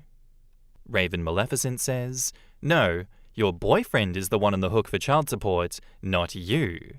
This is a huge change in regard to your relationship should you choose to stay. Since you are not married, I would definitely look into a lawyer to see how marriage would affect how child support is calculated if you stay with him and do get married. Depends on the state. I'm in Rhode Island, and when I fill out the DR6, they only ask me to give an amount that my current wife contributes to the children, and it's an amount that can't really be proven, so you can really put any reasonable amount that you want. Also, to be clear, I'm the one getting paid. My ex is a deadbeat with no job, so she pays the minimum, and the calculation of my income makes zero difference. John the Builder says, "Oh Lord, why are you involving yourself this way when you are not married? What do you mean we are paying? You have no obligation to help him pay for his child. If you don't wise up quickly, you'll burn yourself out over someone else's problem, and there is no reward for that." I agree with this. There is no we are paying, it is he who is paying. It's his kid, so his money goes to child support, not OP's. I bet OP ends up covering it for him. She believes everything he's told her. Which would make OP the dumbest person alive, and they'd regret it when they break up, because 1, OP will be out loads of money, depending how much child support is since we don't know, and 2, her boyfriend will be angry that he has to pay if they do split. I'm interested to know what you think the alternative is that the law should have done in the best of the child's welfare. If the father of the child is not willing to take the necessary steps to be an active and equal presence in the child's life, regardless of the state of the parents' relationship to each other, then they demand full child support. What's the alternative to that? You can't just expect the mother to cover the cost. She can't magically increase her income, so that limits financial resources for the child and would therefore penalize the innocent party. You can't demand either parent be forced to move. So, what is the alternative when you say the law doesn't handle it well, that's in the best interest of the child? Yeah, I don't have the answers for that one, and I think that the law is handling it as equally as possible in that regard, because I don't think there is an alternative. This is a really shitty situation. This situation sucks major ass, and I wouldn't want to be caught up in it. As much as everyone is dumping on OP and saying that they're stupid, oh, what do you mean you're stuck? Our lawyer, our finances, it's his. I just know you guys in the comments are going to be like, oh, typical Reddit attacking people again. I can understand why people assume that OP is an idiot for staying with this guy, but like, this is all very fresh stuff. I don't think OP has had the time to kind of process all of this and then be like, you know what, it's in my best interests to kind of leave this and find someone without a kid now, just start over. I think there's also this assumption that OP is taking on the bulk of expenses. Until she says otherwise, I'm going to ignore people saying that. All I'm going to say is good luck, OP. You have lots of options ahead of you depending on what you decide you want to do. And if you want to stick it out with him and have kids of your own in the future, like you said in the original post, I wish you all the best of luck. Our next post is by user Silverskin, and it's titled, "Am I the asshole here if I cut off my father if he stays with his girlfriend after she assaulted me? My father and I have always had a pretty good relationship. But to be honest, it's been strained since I had my first child about 9 months ago, as I've not felt that he's been very kind or supportive towards me. My husband, baby, and I went to visit him recently. He lives in a vacation spot, so we visit every winter. His girlfriend, who he's been with for a few years, moved in with him last year. His girlfriend and I have always gotten along, and I really loved her. I was prepared to allow my son to call her grandma even, and encouraged my dad to propose when he told me he was thinking about getting married to her. To my surprise, only 3 days into our visit, his girlfriend came home from work and lost it at me, and my dad witnessed the entire thing. Screaming at me, accusing me of ridiculous things, saying horribly mean things to me. I have to spare you the details because otherwise the post will be so long, but essentially, she's an almost 60-year-old woman who was never married or had children, but always wanted to. And it seemed like she was angry that I have a child and she never did, and was using me as a punching bag as a result. I felt like I was in the school playground and getting bullied by the mean girl. Eventually, she got so angry that she came an inch within my face, screaming insults at me, waving her long fingernails in my face. This is where my dad stepped in and had to literally grab her arms, hold her back to prevent her from attacking me, but she kept escaping him and going after me, screaming at me, chasing me around the apartment. At one point, she started aggressively running toward the room where my baby was sleeping, screaming her head off, and tried to open the door to wake up my baby. My dad grabbed her at the last second and prevented her from doing this, but when she tried to go into my baby's room like that, I knew there was no coming back from this, and I would never be willing to be near her again. She also put her hands on me aggressively after I told her not to touch me. Throughout this whole altercation, I did not scream at her or touch her at all. I tried my best to calmly defend myself the entire time, and my dad, who witnessed it, agrees that I handled the situation as well as anyone could have. My dad felt that her behavior was completely out of line, mean, aggressive, and scary. Since the incident occurred, I have not seen her, and I made it clear to my dad that I will never go near this woman again and cannot let her near my child again. When she was running towards his room, it was honestly one of the scariest moments of my life, because I really felt like she might try to hurt him. I even considered calling the police and filing charges against her, but decided not to, as I don't like dealing with police typically. The problem that I'm having with my father is that he has told me that he loves this woman and does not want to break up with her, even though he witnessed the entire event and agrees that her behavior was unbelievably horrible, aggressive, and scary. As a mother myself, I cannot understand why he would want to stay with a person who assaulted his child. If someone did that to my son, I would leave them immediately and never see or speak to them again. I am so disappointed in my father that he would want to stay with this woman after this. The entire thing was traumatizing for me, and this happened several weeks ago, and I've barely recovered. I told my dad that if he stays with her, I will really have no choice but to stop having a relationship with him as well, and that also means that he cannot have a relationship with my son, his only grandchild. He says it is unfair for me to make him choose between her and I, and to that, I told him that she is the one making him choose because she's the one who attacked me. So am I the asshole if I cut my dad off if he stays with this woman? In the comments, BitBat Gaming says, "Not the asshole. Your family deserves the right to be safe from someone who uses violence to bring their message across instead of words. Honestly, I would still file a report, then you've started a paper trail. God forbid, but what if she were to come to your home, or what if she does something to your dad? Then there's a record of her assault on you." And OP says, "You know what? You're right. After reading your comment, I called the police department and am waiting for an officer to call me back so I can file a report." Mary E. Friendly says, "It sounds like she was honestly going to attack and harm your baby. I don't know how he can, in good conscience, stay with her knowing that she has that capacity. He loves an unhinged, mentally unstable woman. What excuse could she possibly ever give for attacking you that he would find reasonable enough to stay with her? I don't care how old you get. Your kids are your kids. If someone attacks them unprovoked, that's it. They're done. I don't give a fuck who it is. The same goes for the nieces and nephews. If anyone, even a family member, attacked one of my nephews, that would be it for them." I did wonder this. I think OP is naive in thinking she was only trying to wake the baby. I don't believe that. I'm not certain she would have attacked the baby, but it's more than just trying to wake. And OP replies, "Oh no, I don't think she was only trying to wake my baby. I think she fully intended on hurting my baby, and that's why I'm fully done with this monster. To be honest, your father is pathetic." OP says, "He really is. I have no respect for him after this." Well, you're not making your dad choose. It seems he already has, and he's chosen this deranged woman. Your dad is a coward.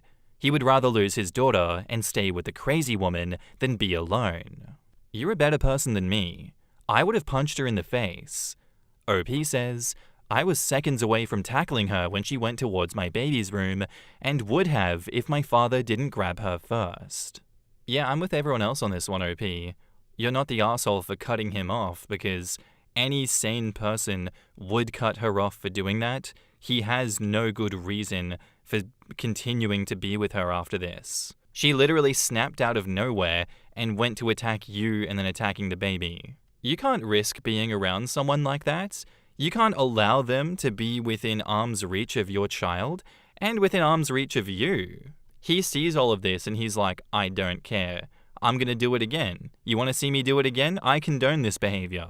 That's not acceptable and that's not on. He's chosen to not be allowed in your life anymore after doing that, and that's completely his fault. You can never be the asshole for cutting him off after all of this. And now, onto the update. So a lot of you requested an update on my previous post, so here it is. I'm sorry to say that it's not a good update. My father started to refuse to speak about his relationship with his girlfriend to me. He would say that his relationship is his personal business and refused to answer any of my questions regarding whether they were staying together or not. I found out through my brother that my dad took his girlfriend on a tropical, fancy vacation a couple of weeks ago. When I confronted my dad about it, he blatantly lied to me, saying that he did not go on vacation with her. Eventually, after multiple times of me telling him that I didn't believe him, he finally admitted that they did go on this vacation together. Anyway, my dad has been evasive, lying to me, refusing to answer any of my questions honestly. And as a last-ditch effort, I suggested that we go to counseling together, which we did yesterday, and all he did was speak about how he loves this woman and did not seem to care at all about the fact that she terrorized me. He kept saying that I'm giving him an ultimatum, which is unfair, and that I should just want him to be happy in his relationship. It was a horrible counseling session, and I will not be wasting my time and energy going forward with that. It is abundantly clear that he is going to stay with his girlfriend, and I have decided to end my relationship with him. Edit to add, I did file a police report after my last post as well. The officer who took the report told me candidly that it was not worth it to pursue pressing charges against his girlfriend, as I didn't experience any physical injury. However, there is at least a record of what happened in case things should escalate and his girlfriend behaves violently again. I do truly fear for my father's safety having this woman in his house, and I have told him that. In the comments, DO2G says, "Shame that your child and father won't have a relationship, but that toxic woman has poisoned your dad. Given she clearly has an issue with not having her own kids, I wonder if this was her, conscious or subconscious, plan all along so that she would not have to see your kids around their home. Or maybe there were severe daddy/relationship issues in her past, and now she's treating you as a threat. Good luck, OP." OP replies, "I do think her plan was to isolate him from his family. I even told my dad this, and he denies it completely." Well, the thing is, baby, you can't save everyone, including your own family. Sometimes you have to let people go to protect yourself. If you don't, you'll lose yourself long before they do. You can't save everyone. You want all the help for your dad, but you can't help someone who doesn't want it. He has to want it for himself. OP replies, "You're 100% right, sadly. This is why I'm choosing to just focus on myself and my baby. My dad is a grown man, and he can make his own decisions, however awful they may be, but I cannot let this toxicity hurt me any longer." Own Effect says, "I hate to say this, but your father is also a piece of shit. He was comfortable lying to you over and over, avoiding you, dismissing you. He does not respect you. Take her out of the equation. Was he actually a good father to you?" OP replies, "This is what I've come to realize.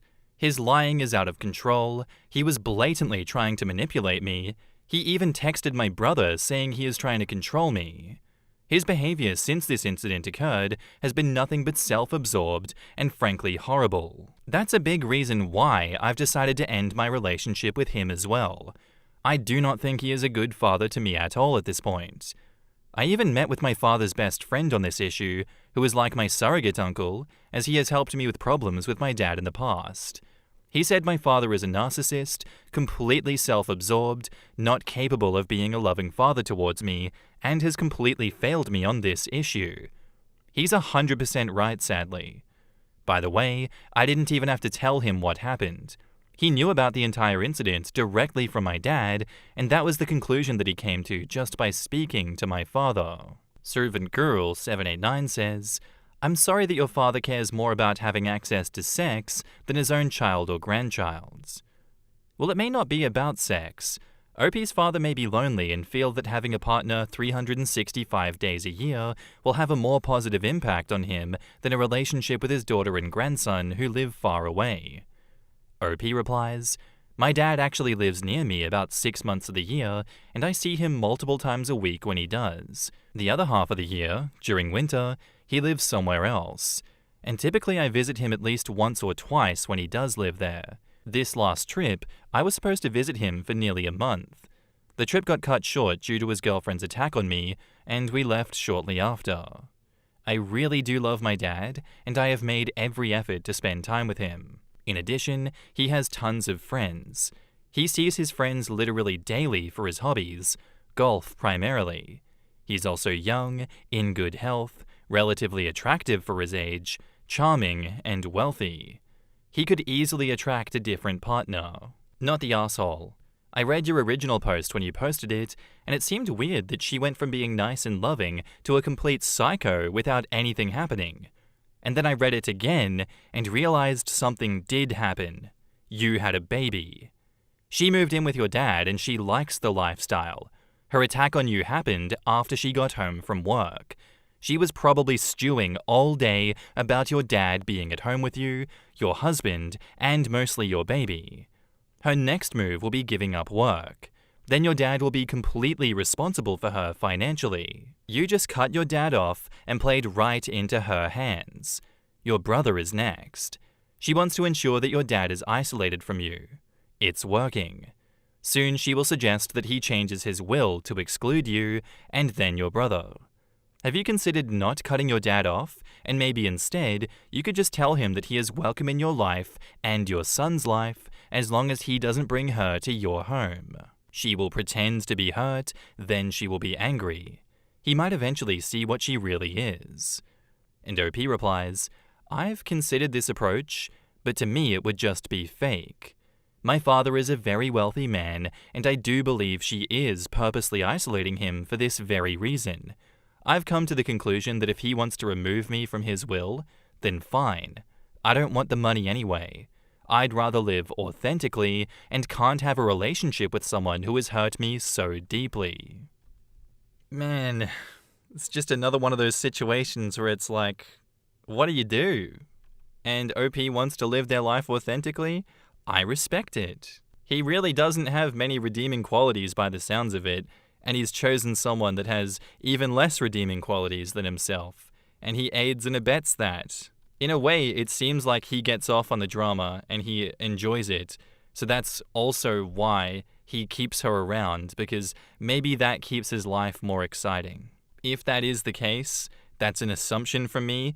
That is very sad. That sounds like a deeply flawed individual. I agree that OP is better off without him in her life, because yeah, that approach would just be fake. It is just for money. And in OP's case, it very much sounds like the blood of the covenant is thicker than the money in her dad's bank account. You can't buy me. You can't buy my love. Take the money. I don't care. I'm not getting assaulted by that crazy woman, and I'm not letting my child get assaulted by that crazy woman too. I respect it, OP. I respect that immensely. Stand on your convictions. Keep up the good work. Thank you for sharing this with us. Good luck in the future. Am I the asshole for accidentally ruining my sister's wedding over a family secret? Well, I think I just completely screwed up my family. Last weekend was my sister Claire's, 31 female, wedding. Everything was going fine until the reception, when my drunk uncle, my mum's brother, started making weird comments about how it was nice that our dad was still playing the role of father after everything. I had no idea what he meant, so I pulled him aside, far away from everyone, so we could talk in private. At first he brushed me off, but after some pushing, he just dropped it. My mum had an affair around the time that Claire was born, and there's a real chance that my dad isn't actually her biological father. He said it like it was old news, but this was the first time I was hearing it. I was completely frozen, trying to process what he just told me. And then I turned around and saw Claire standing there. I had no idea how she heard us. I swear I pulled my uncle far enough away that no one else should have been around, but somehow she was. She just kept saying, "What the hell are you talking about?" over and over. My uncle immediately started backtracking, but it was too late. Claire went straight to our mum, dragged her outside, and started demanding answers. I followed because, well, what else was I supposed to do? My mum kept saying, "Not now," but Claire was not letting it go. Then she turned to our dad and asked if he knew. The look on his face said it all. At that point, Claire just lost it. She started crying, yelling that her whole life had been a lie, and then she just left her own wedding. Now everything is a complete mess. My mum is furious with me for entertaining gossip, and my dad isn't speaking to anyone, and Claire won't answer my calls. Some of my relatives think that Claire overreacted, while others say that she had a right to know, even if the timing was horrible. I feel awful. I never meant for this to come out at her wedding. I wasn't the one who told her, but I still can't shake the feeling that I played a role in ruining what was supposed to be the happiest day of her life. Am I the asshole? Edit. I've been receiving a few DMs asking some important questions, so here goes. Neither of my parents drink for various health reasons. I'm the youngest of 4 siblings. I had asked him about my other siblings, 28 male and 21 female, and he denied anything regarding them, saying I took him far away, meaning I had taken him to a completely different area where we shouldn't have been followed. There's been 0 signs of infidelity between my parents, so this is completely out of the blue, which is why I was so quick to ask. I hope this clears a couple of things up, and please feel free to ask more questions if needed. In the comments, KLG asks, "Why are you the bad guy and not your uncle? Why didn't your mother get a hold of his drunk ass and complain when he started his speech? Not the asshole." OP replies, "This is why I'm asking Reddit. I don't know if there's something deeper going on between them, or she's trying to deflect blame to hide her own actions. It's so hard to put pieces together. Once I know anything more, I'll reply again, so you can read the update if there ever is one. Tell your mother that if her drunk brother wasn't running his mouth, it wouldn't have come out.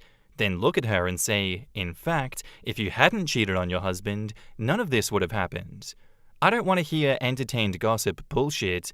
I didn't entertain gossip, I heard the truth. So did Claire, and if you're unhappy with the truth coming out, then maybe talk to your brother, because you're not going to pile on me, blaming me for your problems." Yeah, I don't see how this is your fault at all in this instance. You're not the asshole for this one. You didn't accidentally ruin anything. She shouldn't have done it to start with, and they shouldn't have kept the lie going. Awkward situation for sure. Very dramatic one, but yeah, no way this is your fault. And now, onto the update. So I wish I could say there's good news, but honestly, the last few days haven't been much of anything. My dad has been all out of sorts, crying, zoning out, and just overall not himself. Last night he had a breakdown regarding everything that happened and cried to me.